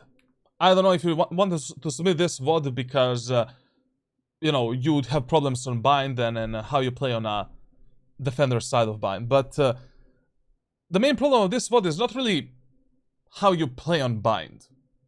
The main problem is, like, you are willing to lose so many rounds in a row in the same way without trying something different. Like, it's totally fine. Like, if the match is already going to shit, it's better for you to lose it by trying something than lose it because you didn't try anything. As I said, you could have picked up the op. Maybe get the operator, try to abuse some off angles, top of the truck, pillar, some tight angles on B long, whatever. Try to get some picks. Tell your teammates, hey guys, I think enemies are gonna go A this round. Because throughout this match, I mean, I stopped predicting the enemies and saying where they're gonna go, but throughout this match, at least 7 out of 12 rounds, we knew what enemies are gonna do. Tell your team, hey guys, let's play 4A this round. Let's fight for the A short. Raze, you have the ultimate. Let's just send it. Let's take A short. Fuck it. Paranoia, you know, we smoke the right side, flash the left side here. Let's take the full A short control if nothing else. Okay, enemies are not there. Let's rotate. And your teammates are dying on the opposite side. You have the ultimate for the last 6 rounds. You use it immediately. You know that enemies are just doing 5-man pushes. They're not defaulting, not flanking, not lurking, not faking. Go. Go. Help them out. Like, this type of a problem, like, is such a easy thing to fix during your gameplay on any map. Like when it comes to my playbooks on Discord server and what you're probably using to learn the game right now, since you're a tier 3 sub. Like, I do explain all of the best plays and when to use them and what to do. But sometimes that's not gonna be enough. I mean, a lot of times that's not gonna be enough, obviously. Like, and when that is not enough, when these things are not working, fuck it. You know, like, try to play in a bit more unorthodox way then. Do something that even you will not guess if you're playing on an attacker side. How to use the ultimate and when. But generally speaking, like, most of the times you're using your Omen ultimate for fast rotations on bind. Like, I would say 90% of times, on defense of bind, you just use it to rotate fast. To rotate at the backside to help your teammates on B, rotate on tower to help your teammates on A, and that's it. And the other 10% of times, like, to reveal the enemies, simply. Like, you know, everything is silent, you don't know if enemies are gonna go A or B, and there's only 30 seconds until the end of the round. Okay, we can use the ultimate in some main area of the map to see what the fuck our enemies doing, and where they are, and where they are not. Are you hoping to... Can we roast my aim? But say, I'm gonna take a look at that later. I didn't forget, man. I'm getting older, but I know what I promised. Let me take a piss.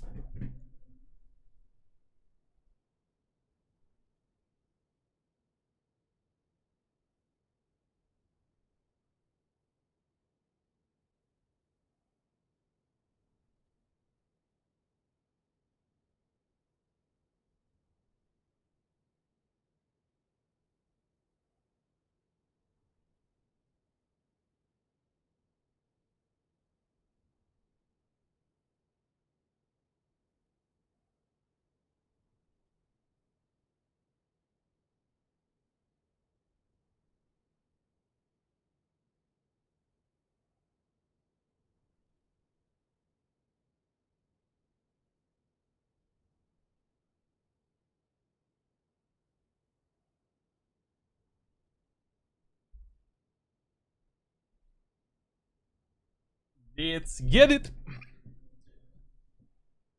Okay, attacker side of bind. So same as on the defender side, like we have some basic rules that you follow on this map, and also like,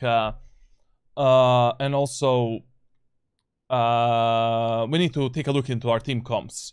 So basically on bind, yes, your default site, number 1 priority B, number 2 priority on A. It's easier to play B post plans, but where you go, what you push depends on a lot of different factors like economy, team compositions, and which agent you're playing.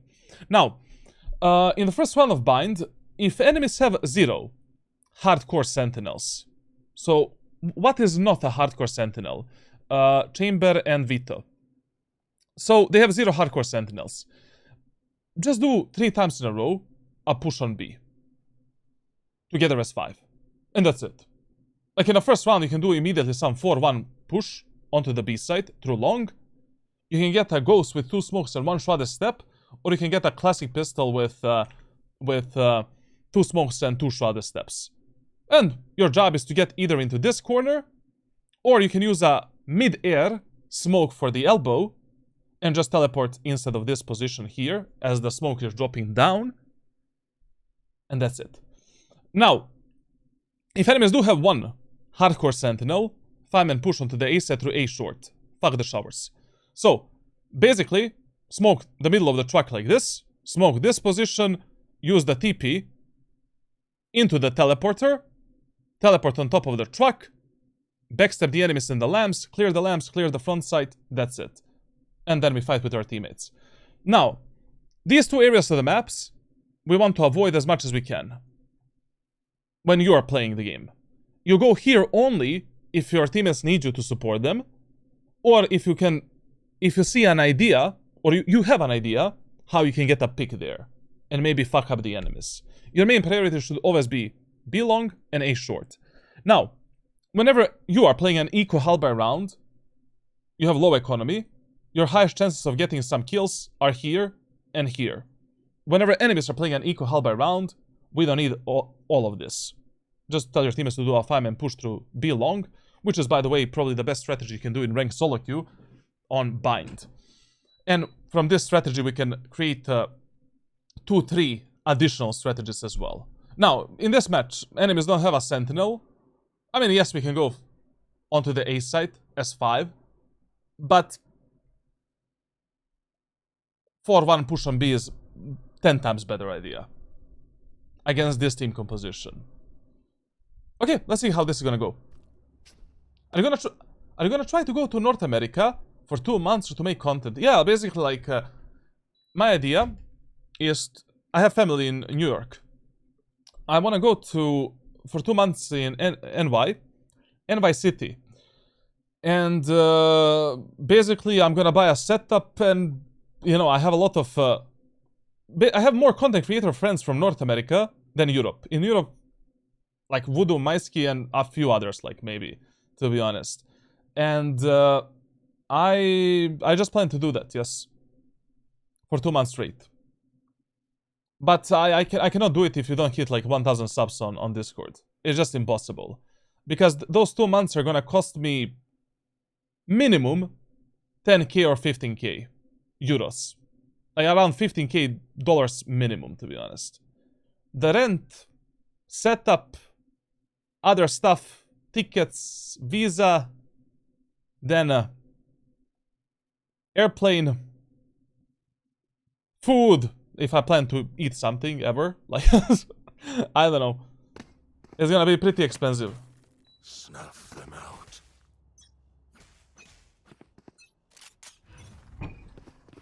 Like, for example, I cannot transfer my own setup because I would pay, like, some insane taxes and customs. Like, that would be impossible.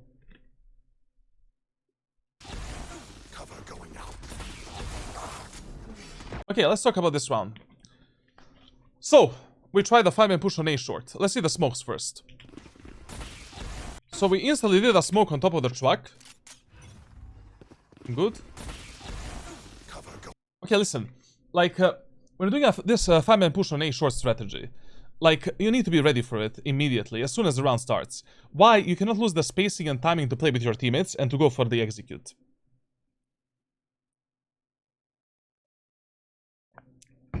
You don't need no money for food. NVC has many cockroaches for free in all apartments. Brother, I'm a vegan. Okay. Just a second.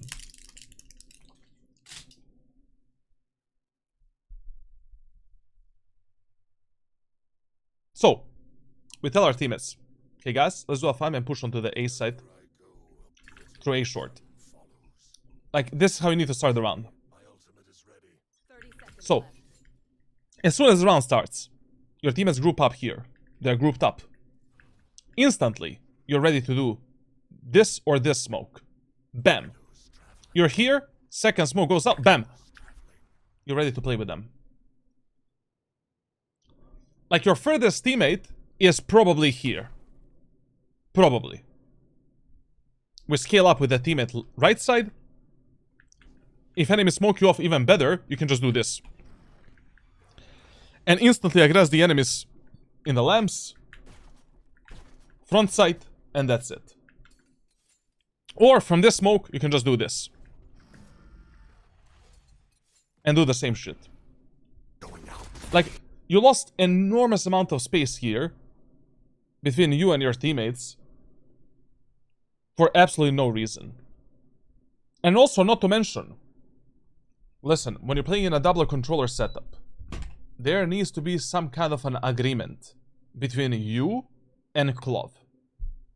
Like, some parliament needs to happen, you know, here. Like, we cannot be overstacking the smokes. You need to tell the Clove what exactly you want to do and which smokes we need. Like, for example, this smoke here is terrible. Like, this smoke here, you only do when you're playing some eco halberd round and you need to cover that position. Like this, yeah, this is a close beta smoke on bind. But for the first round, doing this smoke. So we double smoked the truck, we smoked the short, and we smoked the tower. What the fuck are we gonna do right now? We have no showers, no backside control. Like, if you don't go for a TP right now on top of the truck, and you don't take the lamps, this round is over. Spike down A. You should have done this. Because we still don't know if there is anyone else in the lamps. You should have teleported up there, clear the lamps, clear the backside, and then focus up front. Now, when it comes to the team comps, like, you know, same as for the enemy team, the one bad thing for your team composition is you don't have a sentinel, a true sentinel. So there's nothing to watch for the flanks and lurks, and whenever you don't see all of the enemies on the minimap, check your backs from time to time. Cover going One out. enemy remaining.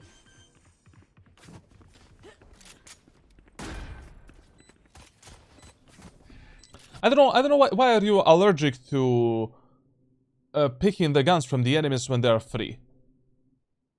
Like, you know that enemy Vela is in A short.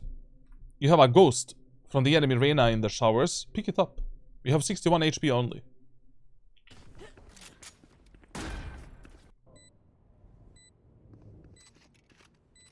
You were willing to sacrifice your life for the Phantom in the CT when there was no way for you to pick it up, but, you know, these weapons. Like, infected by the fungus, man, like, the last of weapons. Last player. And this play was terrible. Like, this is top 10 mistakes that you can make in Valorant, especially as an Omen player. You end up in a numbers advantage. You restrain yourself from using any unnecessary utility that enemies can use to kill you or your teammates based on timing. This was completely unnecessary. We have a perfect crossfire setup with our Valet. We know that enemy Valet is on the bomb site. Why would we do this?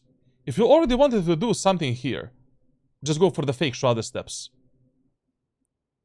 So that we bamboozle the enemy Valet and we can maybe get a free kill. But even then, why? Enemy Valet doesn't know. I mean, she knows where you are, but still, we have a pretty good crossfire setup here. If you just let the enemy Valet tap the spike, she is dead. Classic triple shot, your Valet peeks from the showers, that's it. Fuck smokes, fuck shrouded steps, fuck paranoia. If you're only 2v1, and we have equal weapons as the remaining enemy, just fight together and that's it.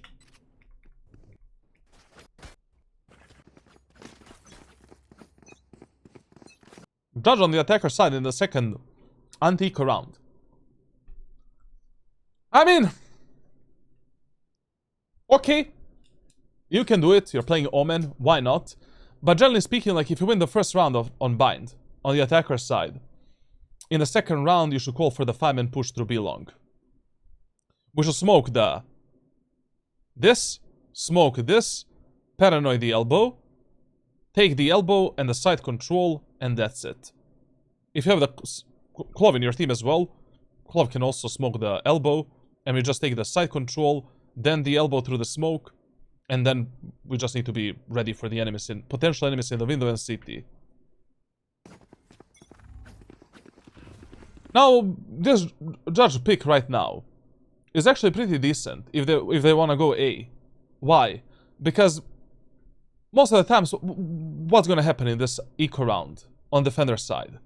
Someone is going to play in the lamps with a shorty, with a bucky, with a classic pistol, and you can just get a free kill with a judge. You know, what I would do in this round, okay, you want to play a judge or stinger and go A. Just use an instant paranoia for this. Teleport in this corner, give your teammates a basic smoke setup, clear the lamps, and plant the spike, and that's it. And also, of course, the smoke setup here is very important. Like in this round, we should have this type of a smoke setup if enemies are eco on a defender's side. We should have this one-way smoke that covers the backside, and this smoke that covers the bench and showers. So we can plant the spike here. The only position where the enemies can kill us from is that spot there, and that's the only angle we need to worry about. We cannot put the closer smokes unless you want to die from a shorty. Spike down A.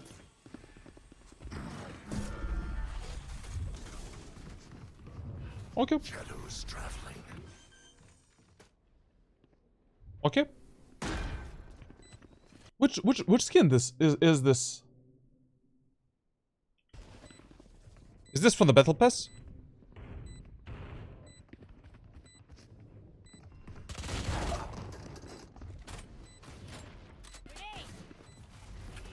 Not ready yet.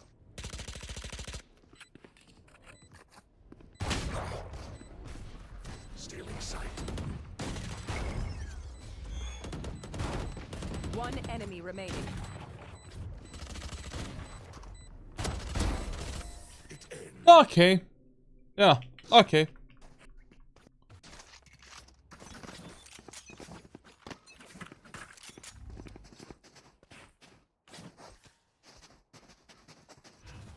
Listen, man, like, this is something I will never understand in Valorant.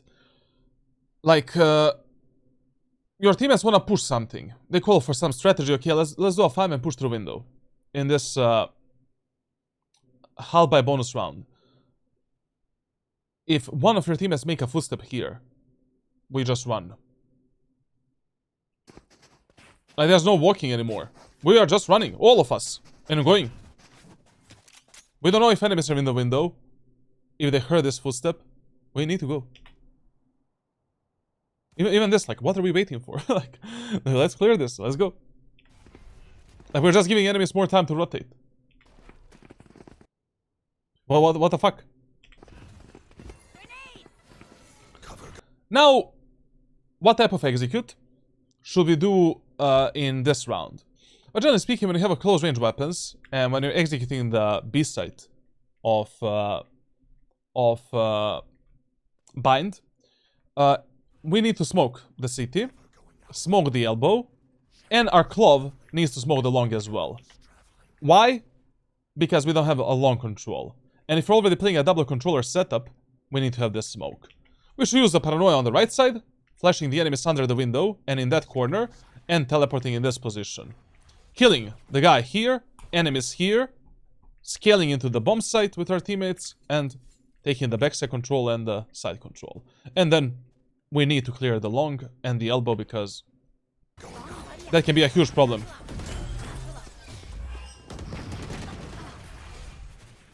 Spike down. Listen, if you want to do this type of a play, I basically, you know, have a smoke here. This smoke should look like this. Bam. And then you teleport here. And then, with the judge, you enter the smoke like this. Last player standing. Okay. I have no objections how we played here. Just like, the only objection is that if the call was already a 5-man push through window, to be short, and we made footsteps immediately as the round started, like 10 seconds ago, okay, 5 seconds ago, we should have been ending up on the bomb site. I don't know why did we walk so much in the B short when we already made footsteps, and why did it take you so much time to clear the window? Spike down B. Last player standing. Okay.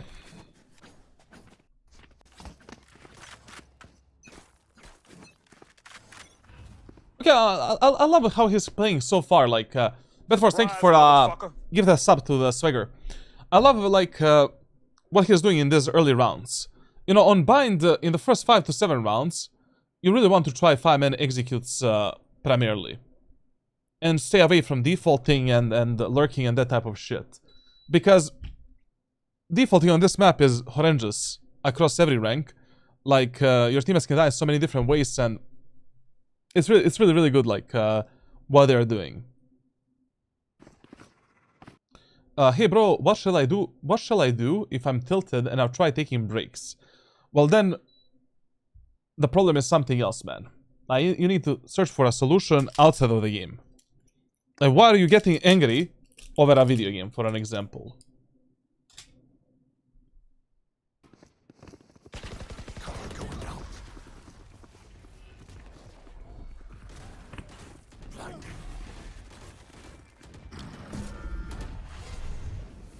What makes you tilt?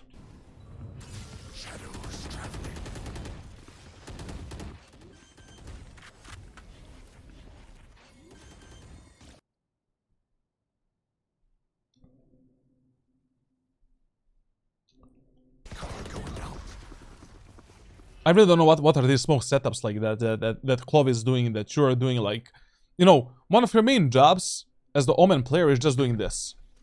When you're taking the ASA control, using a paranoia here, teleporting in this corner, taking this position, and from this position taking the fights with your teammates. Then when your teammates are here, we're taking the lamps with them, and then we focus on other objectives. Like, I just don't understand, why do we always smoke off the lamps?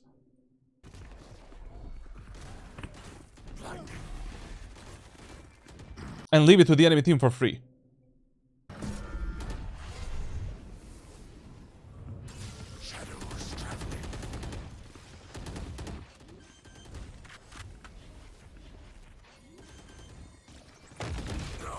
Listen, like, you know, if you're already stuck here and there's nothing better for you to do, watch for the flanks and lurks.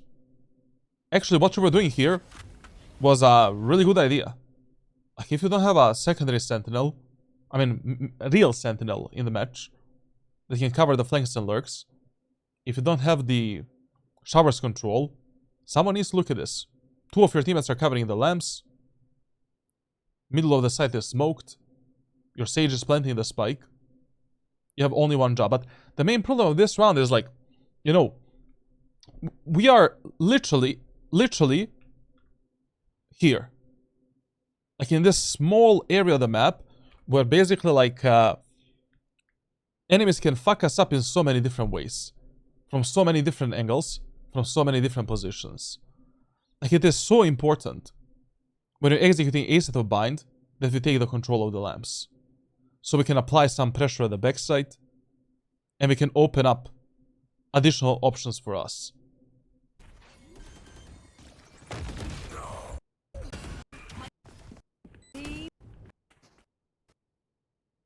Now, the golden rule of bind is that if nothing else is working, farm and push B long. Also, the first time when you get the Omen ultimate, especially if you're playing some kind of a hull buy or a bonus round, just go for the main ultimate play that we have on this map. Fact, especially if you're playing a double controller setup. Like, just, you know, get a whatever, Bulldog, Heavy Shield, or whatever you can afford at that moment of time, as long as it is not a shotgun.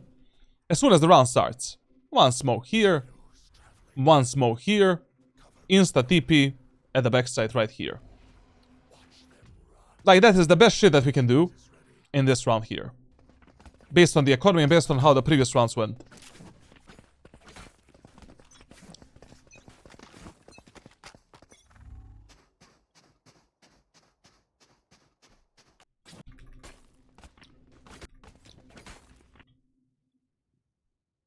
Also, I really don't get this this economy management. Like, if your teammates are full buying, just always full buy with them. Like, here, at the start of this round, we have, like, what? 2,750 credits. Okay. Stinger, Heavy Shield, Utility, and that's it. Anyways, we're losing 5-11.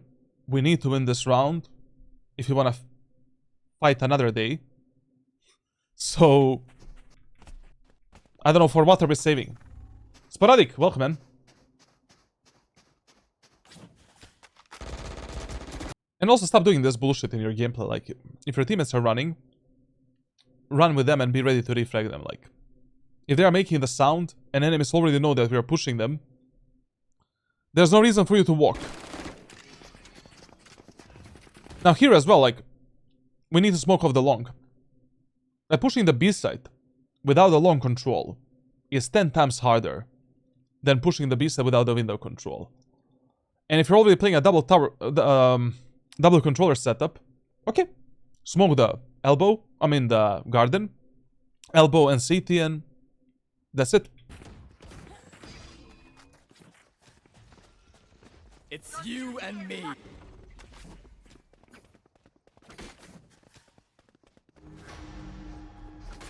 Now this rotation here, even though your spike is stuck in the window, is actually okay, because you have the ultimate. In the worst case scenario, if your team is dying in the window and they lose the spike, we can just pick it up and plant on A.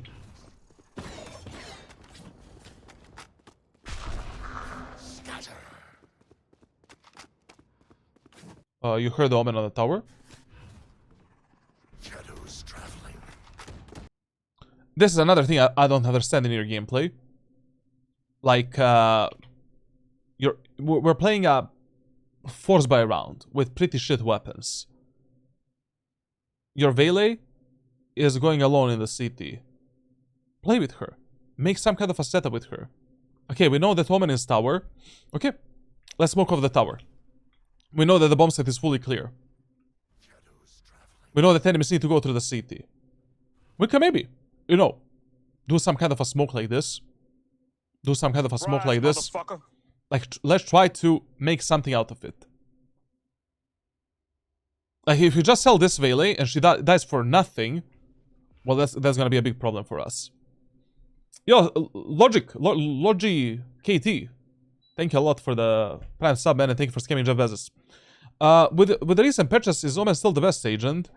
Omen, Jet, and Raze are still, like, the most optimal agents you can play in ranked solo queue for solo players improvement and rank grind. Now, which agents you should play, it always depends on your playstyle. What are the like your strengths and weaknesses as a player and stuff like that. Shadows traveling. When I play custom matches, my aim is so good, but in comp my aim is so bad. Can you give a tip, please? But yeah, listen, I'm making, like, basically for 3 years, I didn't make a single aim guide. During November, I'm making a new aim guide that should come out in 2 or 3 weeks from now. And in that video, I'm explaining exactly that topic. I mean, that's gonna be one of the topics. Cover going up.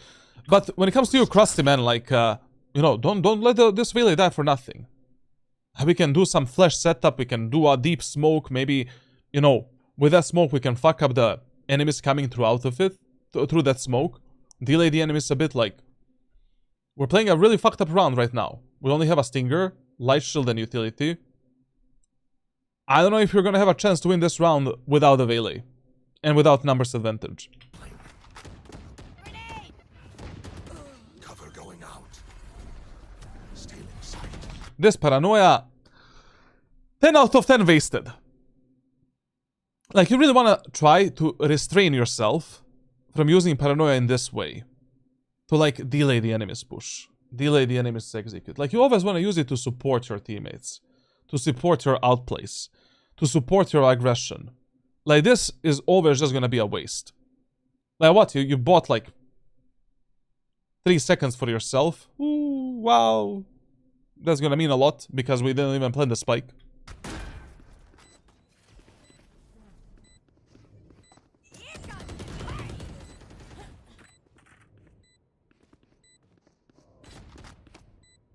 Last player standing.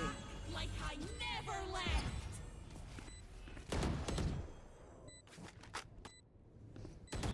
Last player standing.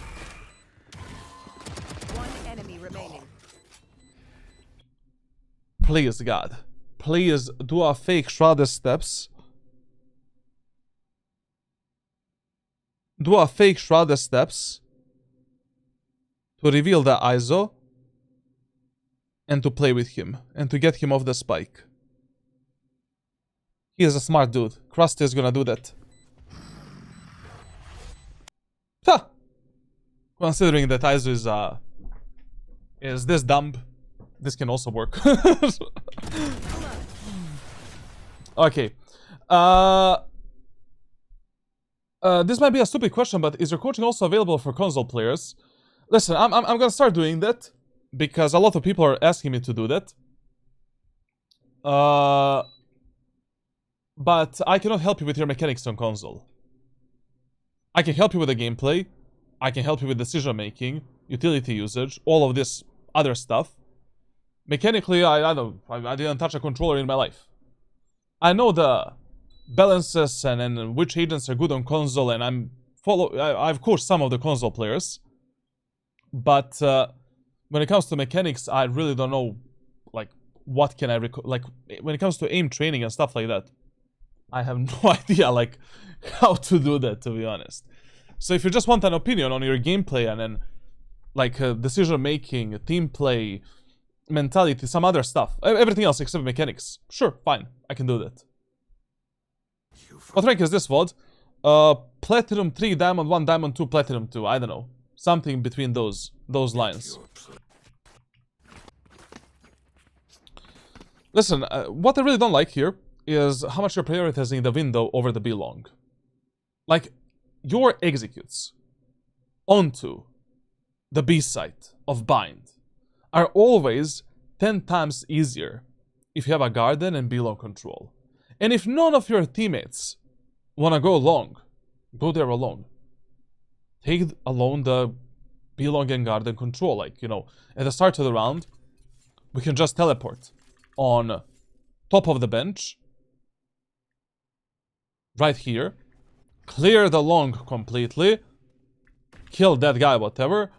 You're scared to push here alone because of some pop flash or something. Use a paranoia, no problem. Check this angle, check these positions, and now we go for some execute. Like right now, I'm going with a Sage, I'm going with a Valet. Fuck the window, we don't need it. I mean, we need it, but you don't need to go there. We're gonna play rank today, maybe. Good no, thank you, no problem, man. No, I don't know if Valorant console is getting more popular than before, but God, like in the last month, I had like maybe 20 requests to coach someone on console, and I want to try it. I want to see like how that is gonna go. I already tried that like 5 times and it was not bad. I just really cannot help you with any aim problems except like telling you that your crosshair should be here, there, and that's it. Like,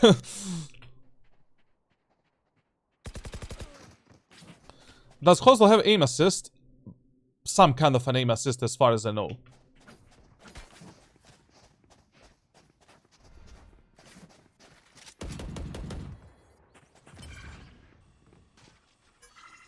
Is there anyone streaming Valorant console? Like, I never seen any streams or videos from Valorant console like online.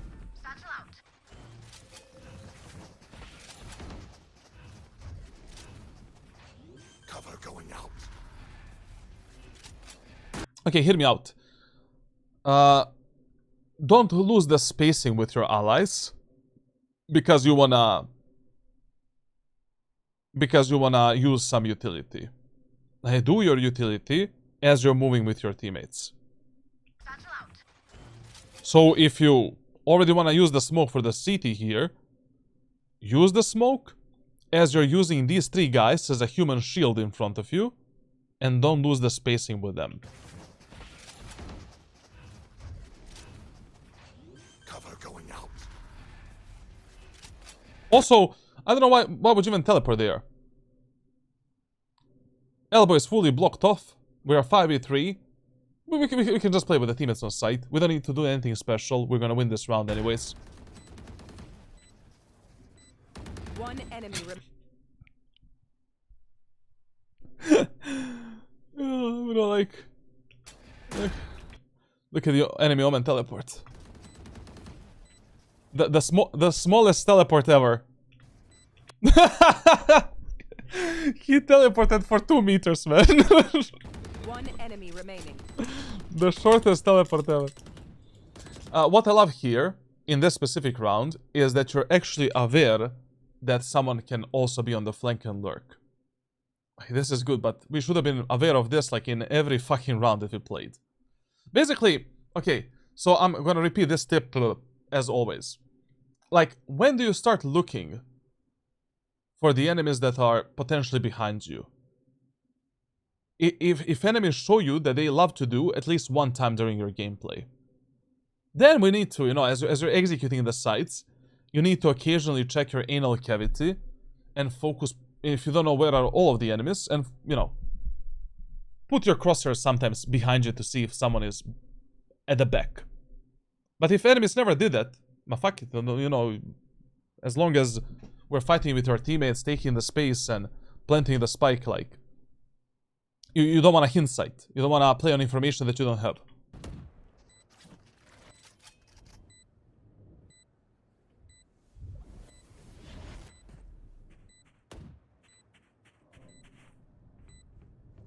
Dex, exactly. Like, until they do it once, you don't need to hyper-focus on checking the flank. Because what I see a lot of times during the gameplay is, okay, you're gonna play in this team composition, where you don't have a sentinel that can check the flank. But players will play so far off from their teammates that they're gonna lose the round. Not because of this guy maybe flanking, but because their whole team died in front of them. Like, you know, you wait for the flanks and lurks or try to punish these type of plays when enemies actually do them. Because you don't know if they're gonna have a balls or confidence to do that type of play. It's not that common. I mean, it is common, just not a default play that we should always expect. But what you should always expect in ranked solo queue is that 4 of your teammates that are doing the execute in front of you, well, they can always fuck it up. They can always die alone. Like, you know, only God knows how are they going to execute the site and clear the angles. You sound like you're from Romania or Bulgaria. I literally said that I'm from Kazakhstan like 20 times. And people still don't believe in me. Molodoy, my younger brother, man.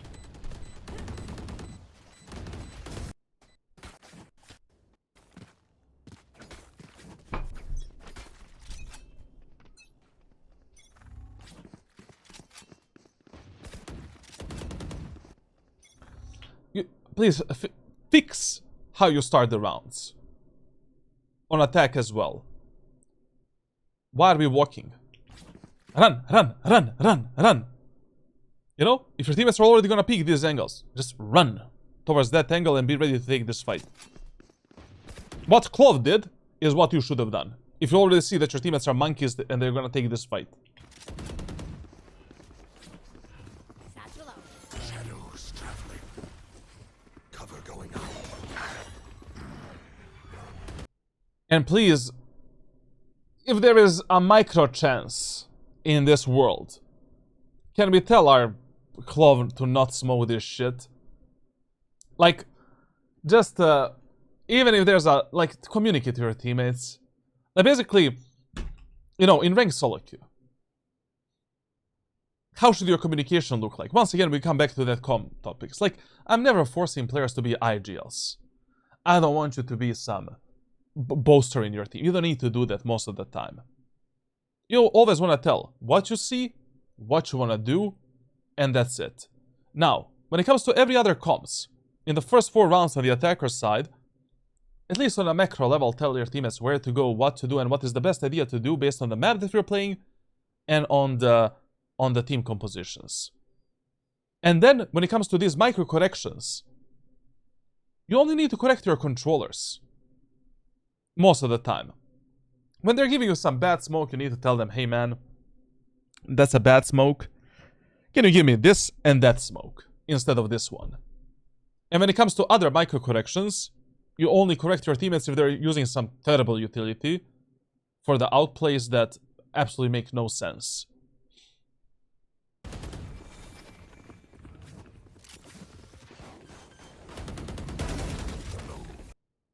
Now we're cheating as well in the VOD reviews. Okay. Huh. I see you, my man. I see you, huh? No. He was pretending for the last 18 rounds. He was like, I'm gonna play bad, and I'm gonna turn it on 7-11.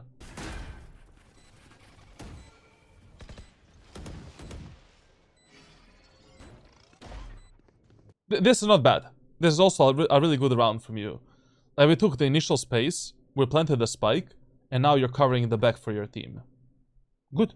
Very good, actually. Because from this spot, you're able to fight with your teammates, but also check the flank. Very good. And we need to check the flank because enemies in this match like flanked us like what? 3-4 times already. So yeah, good, very good. Gute Scheine, gute Scheine.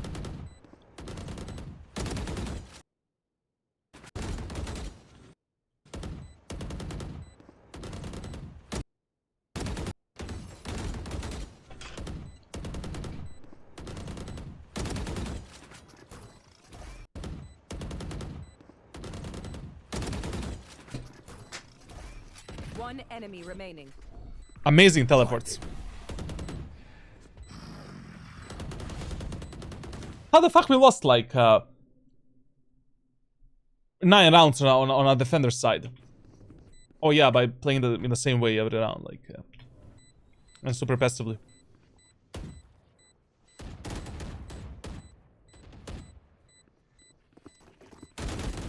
And people wonder why Omen has low win rate, but like I'm telling you, like literally the only reason Omen has a low win rate, the agent has a high skill ceiling.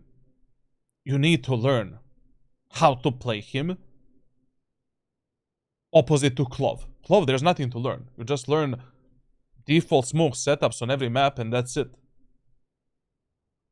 When it comes to utility usage. Imagine an Iron player filling with Omen. Or Bronze, or Diamond, Platinum. Shenanigans. That's why, either you're an Omen main, or you're not playing Omen at all. Now, as I already said, like, if you already have the Omen ultimate on the attacker side of Bind, you can try at least one round going for the outplay that we talked about. That is probably the best usage of the ultimate, like, on attack.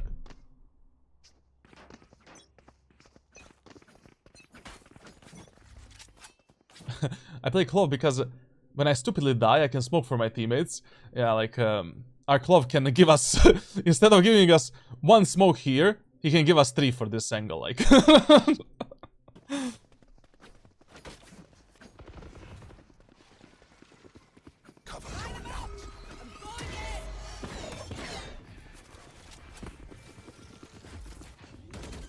Okay. Listen.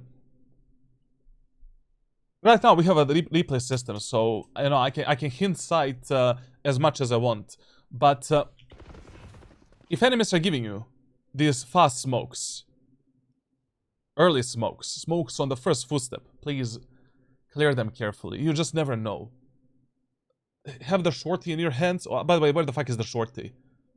Vandal shorty should be your default loadout in the war zone. So get in the smoke with a shorty, clear it like the enemy is there with a shotgun or some kind of a fucked up setup. Also, when you have this type of a setup as well, like, you know, your Sage does a wall in the middle of the smoke, your crosshair needs to be here. You know, we need to be ready for a potential enemy that is maybe right now on the opposite, on the front side of the wall, ready to pop out and ready to kill us. I love that you cleared this smoke. Very good, but now we need to be ready for this shit.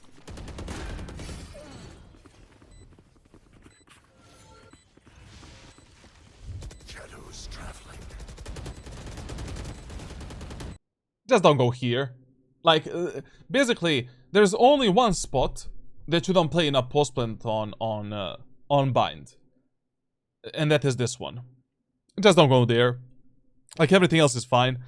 Generally speaking, like, when you're playing these post plants, when you have the lamps control, front side control, and the short control, and that's it, you just want to play from here. and play, you know, reflex with your teammates in lamps from short. You can kill the enemies at the backside, tower. That's it.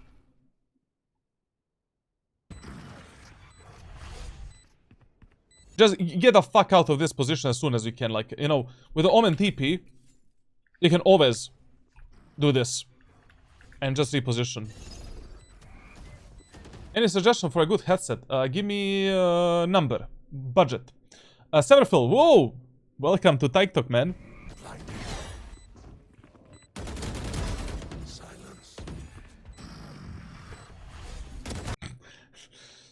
Timings here are just a bit insane for you. This is more luck than actually good play, to be honest. Silence.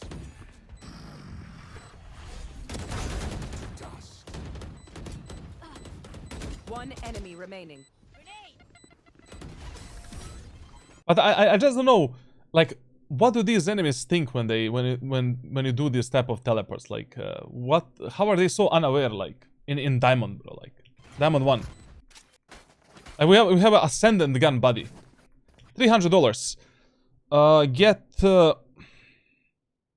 See if you can get on. Let me check it.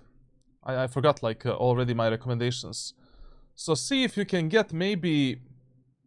Just a second. See if you can maybe get Harmonic Dyne Zeus Elite, HD 490 Pro Plus, and HD 560S second hand, or like or used or something like that. Maybe some Amazon deal or some shit like that. Those will be my top picks probably for the headset and headphones. But you want a headset? You need microphone? Maybe you can go for the Sennheiser PC38X. They're still good. Even now. You know? When it comes to the IEMs, like, Sense Mangry T Pro is really good. But the problem of IEMs is, like, no matter how good IEMs you get, they will never have the sound stage and directional sound of a headset and headphone. Like, basically, these Mangry T Pro, they're like, I don't know, $400 or something, 350. Like, literally, I didn't know where the fuck are the enemies a lot of the times. HyperX, still good. Cloud 2, Cloud 3 is like still decent, like you for Valorant, no problem. What I really hate is what I hated actually is the Logitech G Pro X, bro. Like terrible audio. Every Razer headset headphones are fucking retarded. Like literally, the bass is so loud. Literally, my head wants to explode. I need to tune them so much. Every headset headphones that you need to tune, throw that shit to the trash can and never think about it again. Biodynamic DT 770, good, but you know, DT 900 Pro X is just better. Like, you know, these options are not budget options. These options are definitely not budget options. Maybe the cheapest shit is the PC 38X. These are some of my top picks that I would still buy again, maybe. How many matches do you play a day? Well, when I'm seriously grinding and when I'm actually playing Valorant, 3 to 5, approximately.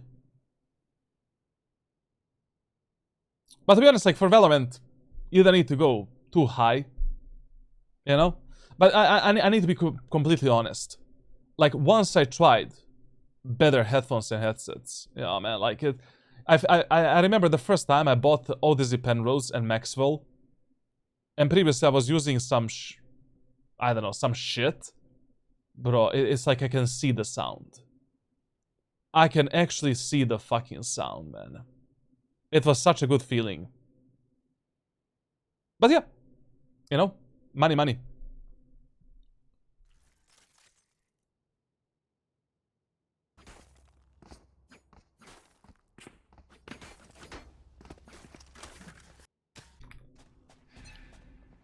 Okay.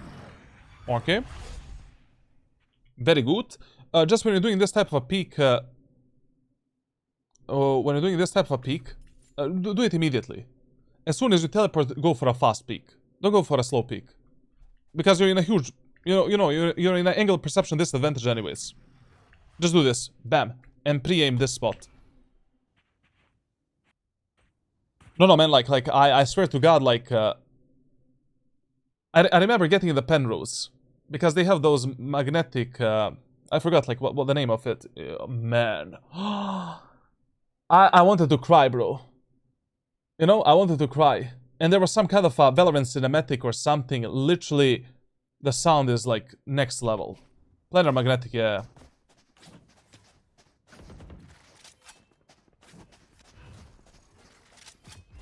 It's you and me.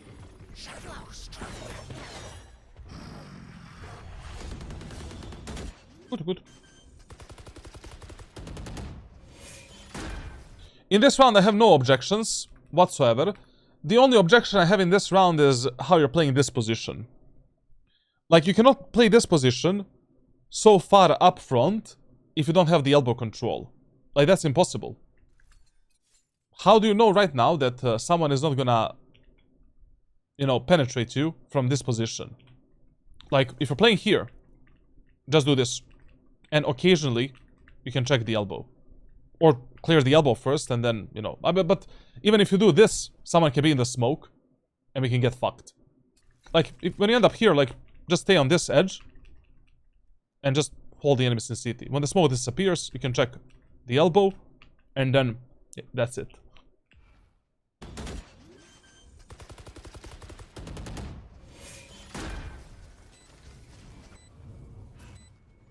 Cover going out.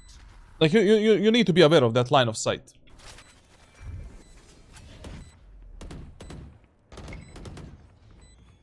And also, like, one tip on bind is that if one of your teammates is pushing elbow alone, just take the elbow with him. If you already took the bomb site control, we planted the spike, and there's nothing better to do, okay, take the elbow, and once we take the elbow, and you have teammates on site, we have a perfect crossfire setup. And we can do a deep smoke here. We can hold the paranoia if you have a paranoia, like, literally, enemies are cooked. Absolutely cooked. Like, these type of setups you want to abuse as much as you can during your gameplay. One enemy remaining. I don't know if you know about that. Surprise, motherfucker. Slur, thank you for YouTube membership. Some fries, motherfucker. Get him.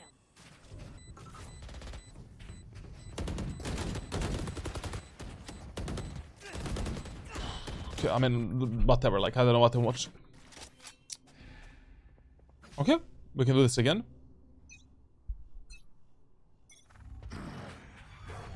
Okay. The only reason why I'm not telling you to flash for your teammates in the window is because so far we didn't need that flash. I mean, if you notice that your teammates are just taking the window without your paranoia, don't waste it for that. Even this was pretty unnecessary. Enemies don't have any pop flash agents except Omen, Paranoia, and Reina flash, which we can deal with. We can just, if you see the Omen Paranoia coming in your face, just pull out your own Paranoia and flash the enemies back, and that's it. But if you have some kind of a setup with your Valet, no, it's okay. We can do this, sure. Basically, the main rule you follow in Valorant is that you're willing to do everything and anything to lead your teammates towards these choke points without a single death. And if your teammates are dying past these points, we can probably do something better. How we are peeking these angles, how we are taking this control, which utility we're using, and stuff like that. So yeah. Cover going out.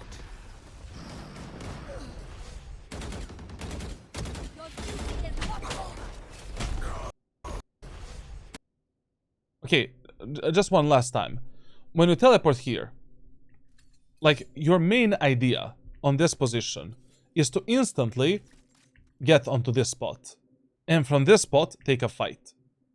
And if you want to reposition If you want to get the fuck away. If 3 enemies are staring at your soul.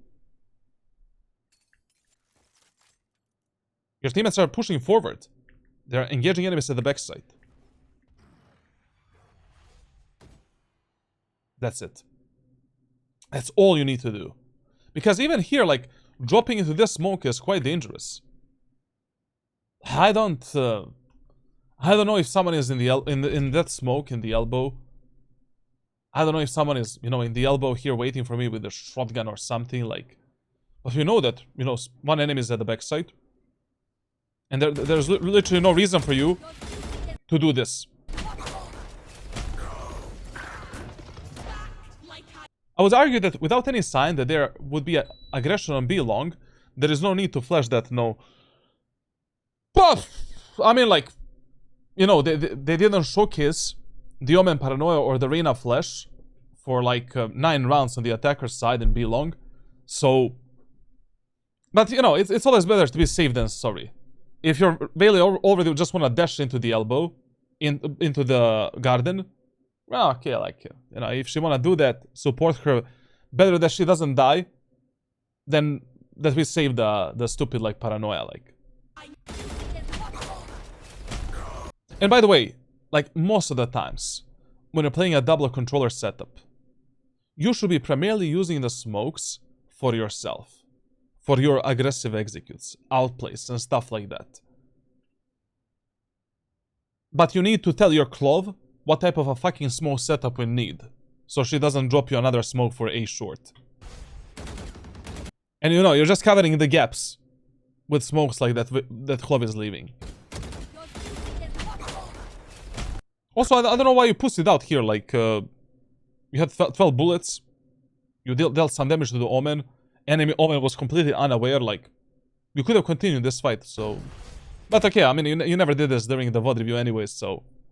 Whatever. One off. I'm gonna write it off. The main problem is how you play on that position, like, you always want to play towards the edge. Immediately, like, make a sidestep towards the right side. Back. Don't be visible from the elbow. Fight the enemies at the backside, scale up with a teleport, help your teammates out. Slur, connect your Discord account with your YouTube account in the Discord settings, and you'll get an automatic roll.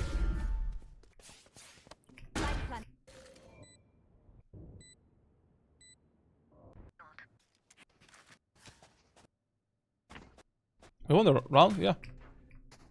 Now, this game is a perfect example of surrender is never an option. Like, one of the main problems, I mean, there's a lot of problems in ranked solo queue, but you just never know how certain team or group of players are gonna perform on attack or defense.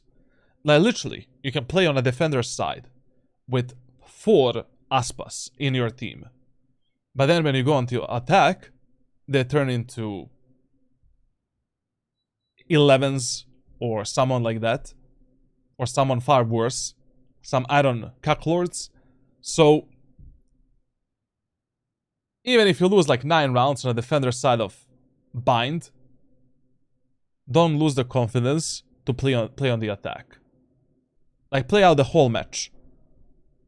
Always play out the whole match. Like, surrender is never an option. If you surrender once, you will always have that surrender mentality, which is gonna prevent you from actually try-harding in your games.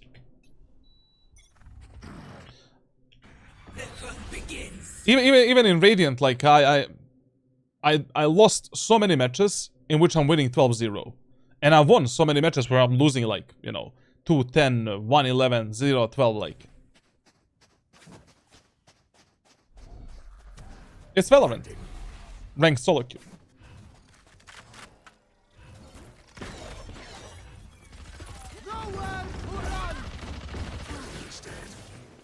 Spike down B. Now, what's the problem with this round? Like, on Bind, as I already mentioned at the start of this VOD review, you really need to decide where to go and what to do based on enemy's economy quite a lot. Like, letting 3 of your teammates go through the window when the enemies are eco halby, they can play shotguns there and shit like that. And you don't have an initiator. You don't have a single recon tool. You only have Paranoia and Raise Boombot. I mean, that's pretty fucking bad. We're kind of lucky that our teammates didn't die more like in that window area of the map. Like if enemies are already eco halberd on attack, on defense, sorry, do some kind of a 4-1 or a 5-0 push onto the B side. Like basically the benefit of going only through the long is that even if you get stuck here, you can always reset the round. And if you do this strategy like maybe 2 times or 3 times during a match, the next time when you do it, you can do a fake. You can send one of your teammates to take the showers, you fake the push through long, take the TP after a few seconds, and you might end up on the A side that is wide open. And in this match, like, enemies are rotating like crazy. There's no way you lost a 12-0. I remember that match like it happened yesterday. We won 12 fucking rounds. In the top 300 elo. We were top 300 in Radiant. 12 fucking rounds. I shit you not, it is split. Attacker side of split. We didn't win a single round after that. A single round. On split, defender side. The hunt begins.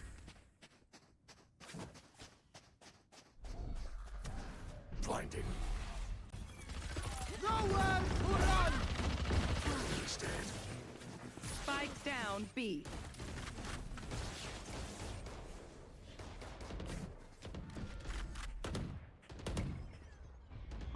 This one is still pretty winnable, to be honest, like whenever we have the Omen ultimate.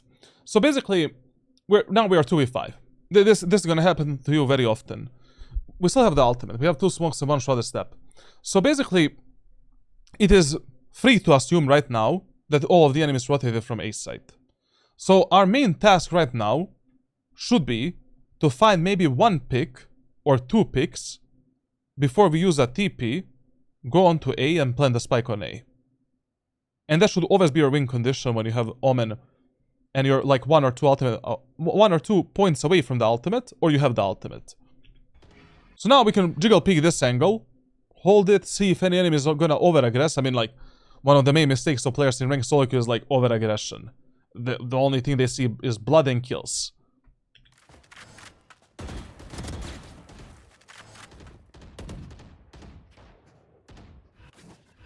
Shadows traveling.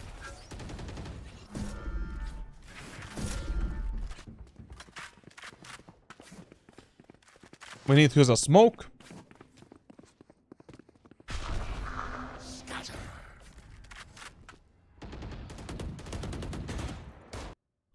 I love how he sometimes like forgets in the middle of the fights what's actually happening. Like your target prioritization is like 0 basically. Okay, we finished the fight in the CT, but what about the guy that just teleported above you? Scatter. Last player standing. As I already said, like 4 months ago, I gave you a training that you should have done for 2 months in a row. As soon as we did a VOD review, you went on a 4 months vacation. Now you came back. It's a perfect moment of time to reset the training and actually do it properly for 2 months straight.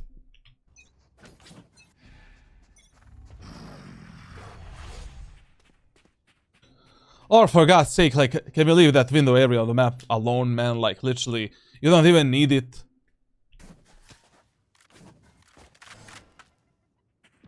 Tell your teammates to relax, like...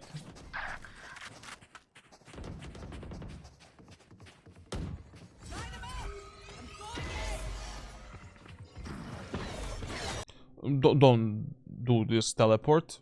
Like, if you already want to teleport somewhere on B side, try always to TP into this corner. And from this corner, scale up with your teammates.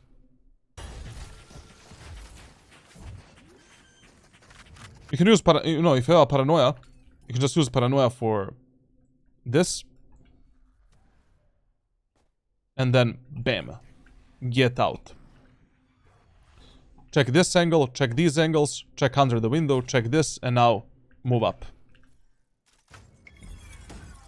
Shadows traveling.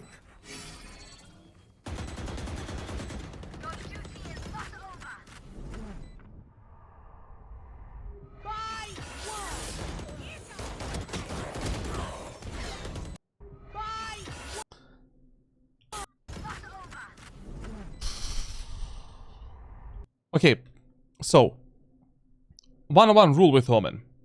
You're getting flashed, you're getting paranoid, you're getting stunned, you're wide open. Use your shrouded step somewhere. At the end of the day, it doesn't even matter where the fuck you use them.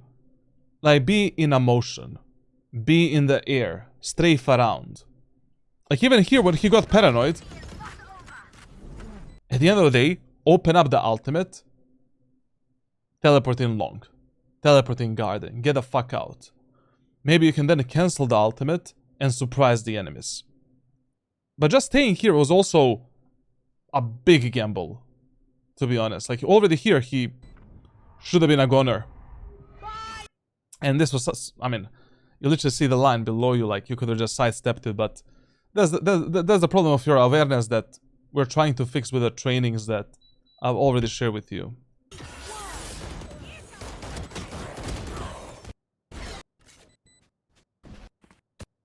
Now, in overtime, like, same as always, like, just try doing what worked in the regular part of the match.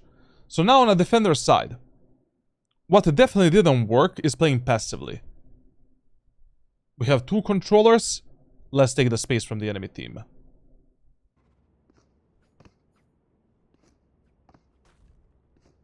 How do you determine how much to risk? Through experience, trial and error, and also like whenever you're in some kind of a disadvantage, huge economy or numbers disadvantage, you need to take a risk anyways. Like, just playing passively and doing nothing is usually never an option in those scenarios.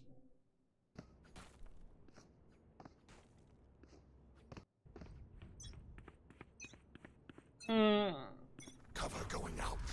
Oh, not again.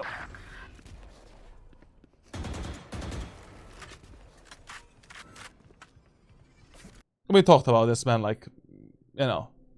At the end of the day, I would have been more happy, you know, if you pulled out the Odin in this overtime with heavy shield and utility and you did this. Like, even that would have been a better option than doing the same shit that didn't work at all on a defender's side. I mean, for Christ's sake, we're playing Omen, like, we should be abusing these off angles, upper positions, like, repositioning, paranoia in the choke points, like...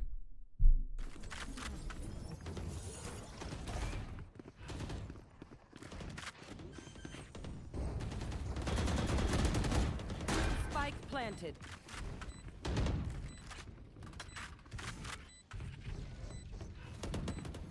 Cover going out. Blinding. Listen, if you have one teammate taking the lamps, and you're already 4v4, like, you always want to double up with this guy on the right side. Always. I mean, in a 4v4 setup, you're always trying to double up with a guy that is playing alone. Almost always. If that guy is already close to you. And of course, like, you know, taking the lamps control, as much as it is important on attack, it's important on defense as well. So, you're not gonna make a mistake. Anyways. So after that paranoia, instead of going backside, I ran towards the Clove and tried to play some refray game with her. Last player standing. Important. Okay, now we know that both enemies are stuck in the lamps. One-way smoke up here. And let's see what's gonna happen. I mean, like, peeking this is just... You have various different ways how you can engage the enemies here. I mean, if you already just want to take a fight with these enemies, and you know that they're there, Like, we know that both enemies are in the lamps because our Clove died from the solo. We know that Omen is there as well. TP up here, and from this position, try to take a kill. If an enemy is doing this, and if one enemy is going there, you can get a kill on both of these guys and surprise them. And then, you know, we can maybe smoke with a spike, go for a half defuse and fake shrouded steps to reveal the enemies. Like, there's so many options instead of just swinging the Omen that knows where you are at that moment of time and he's ready for that fight. Shadows traveling.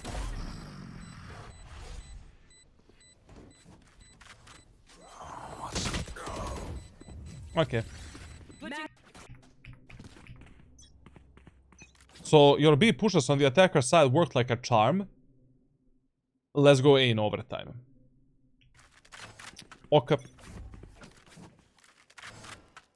And not only that, let's go for the A split that never worked. To be honest, we didn't even try it, but I don't know why would you even try it like in overtime if already your 5-man executes through A short and on B are working.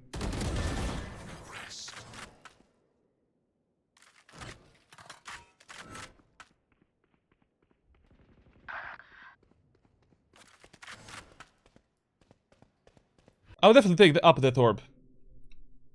100%. I mean, if there's already nothing better for you to do, you might as well have the ultimate for this round. Unless the Sage wanna pick it up to revive the teammate potentially later.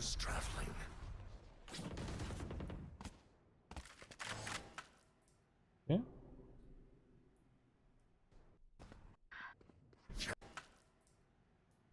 Enemy really played really disciplined there, man. Really unexpectable from these gorillas.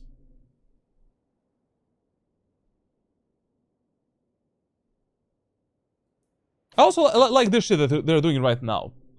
You know, usually on the attacker side of any map, like this strategy is pretty good. So basically, like your execute gets stopped.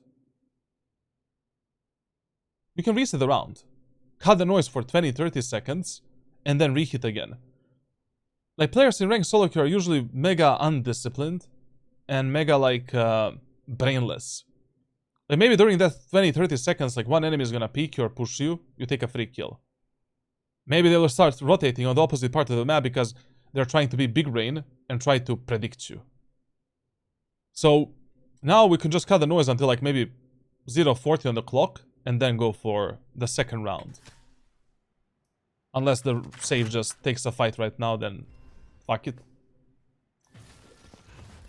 Cover going out. How am I doing so far, Krusty? The thing is, sometimes maybe good, sometimes maybe shit, you know? You'll see it yourself when I upload the VOD on YouTube. Like, I don't know if it is bind or what it is. Maybe the break that you took for like 2 acts. But for example, on Defender's side, it really made 0 sense what you were doing during the whole game. Like you were willing to lose 9 rounds in a row, playing passively and doing the same shit all over again. And in the first 5 rounds, you played almost to perfection. Like basically, in the first 5 rounds, you were fully focused, had a lot of confidence, and then after the round number 6, you said fuck this shit and let's lose the match.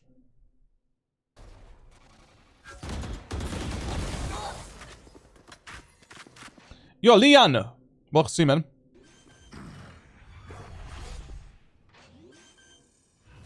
Good play. Good smoke, good play, good wall. Everything is good so far. Good positioning. Good idea as well to get the fuck away. We have a paranoia. Why not? We have numbers advantage. We don't need to risk it. He should have teleported there. Better than losing a timing and then getting fucked like this.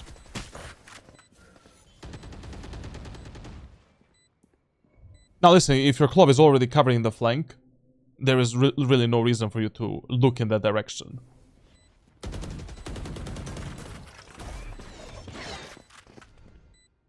Amazing dash. One enemy remaining. Paranoia exists. Last player standing. Let the Clove play first. We cannot die. Pretty dangerous there. Oh.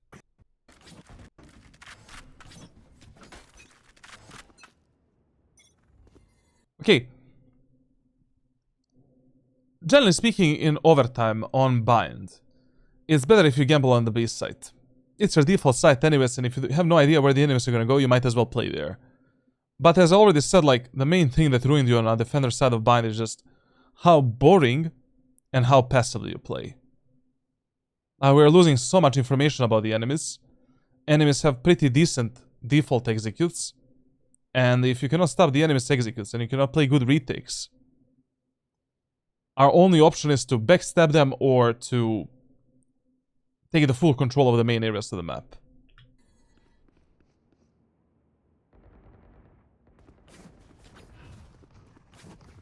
God help our Sage. By considering how she's positioning, not even God can save that guy. Shadows traveling.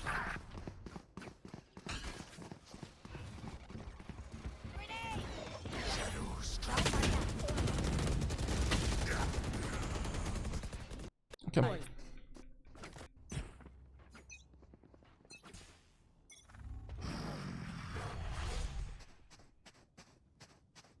May I ask, like, what is the enemy Sova doing right now? Is this some lineup? No, he's just taking a shit there. My guy is taking a shit in the middle of the match. Stealing sight.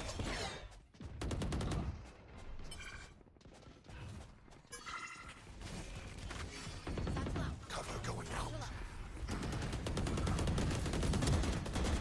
We cannot miss that smoke, but you never missed it before, so you know what you need to do. We talked about the positioning on this angle already multiple times. One enemy remaining. Okay, kill. Side. And the what stops here? What happens? We draw the match? Okay, I can respect that. I can respect that. Like, generally speaking, like, my number one advice is, like, if you can draw the overtime, draw it. It's not worth playing. Basically, if you didn't win a match in the first 24 rounds of the game, I don't know what makes you believe that you're gonna win a game after the 24 rounds. Okay, like, you will be entertained. You will be entertained with all of the questions that I've asked you, and with all of the things that we covered. But I must say that the problems are very simple, and maybe not the best VOD to submit overall, like, because on a defender side, like, you just kind of stopped playing the game. Like, you're way too passive, like, not taking any initiative, like, you just play some default positions that a Cypher player would be playing, or a Killjoy player, like, you're never trying to find a solution for the problems that you have at that moment of time. I mean, like in Valorant, there's 3 ways how we can play on defense. We can play retakes and play a bit more passively. And if the retakes are working, okay, fine. We can play in the regular playbook type of way, where we are trying to counter the enemy's executes and make some numbers advantage, and that's it. But if enemies have a good executes, and that is not working, or we cannot predict the enemies, then the last option is what? Playing a bit more unorthodox, taking the space, and trying to fuck up the enemies in the choke points, rather than giving them all of that space for free. And your decision was just to start almost every round, like somewhere here, then here, and literally do nothing about it. Like, it's always better for you to take some kind of an action, rather than just purely giving up and doing nothing. Go for a dumb play, fuck it. Sometimes a dumb play is gonna work, if already nothing else works for you from the playbook. From your own playbook. And on the attacker side, like, the attacker side was pretty okay, you know? Like, you were trying to do the regular shtick that you would do with Omen. A few mistakes here and there when it comes to your positioning and awareness, but it was much better than than defense. But that is kind of bad for a map such as Bind. Because on Bind, on defender side, like, usually if you don't win, like, 7 or 8 rounds on defense, you're not gonna have a fun time on attack. And also on a defender side, like, you know, another thing that you could have done to have more options to counter the enemies is use different weapons. Get the Odin, fuck it, spam the enemies. Judge, Outlaw, Operator, Operator. Like, enemies never had a proper Sova Dart or a drone. Get up here, get the op, get the enemies out of the server. For an example. But yeah, you'll see the VOD yourself and you'll see what I'm talking about. Like, but my main advice, general advice would be, you should definitely stick only to playing Omen and Gecko. There's really no reason for you to try any other agent or to play any other agent. Because these agents are already working for you. You should just try to fully polish out your gameplay with these 2 agents on every single map in Valorant. Advice number 2, just follow the original plan and training that I gave you. You can feel free to follow that training for 2 more months, starting from today, because you never did it. You went on a vacation for like 4 months. You just came back a month ago, or I mean during this act. You can repeat the process. It's still a good training for you. And that's it. And when it comes to like mechanical stuff, I'll still be doing the aim training that I originally gave you.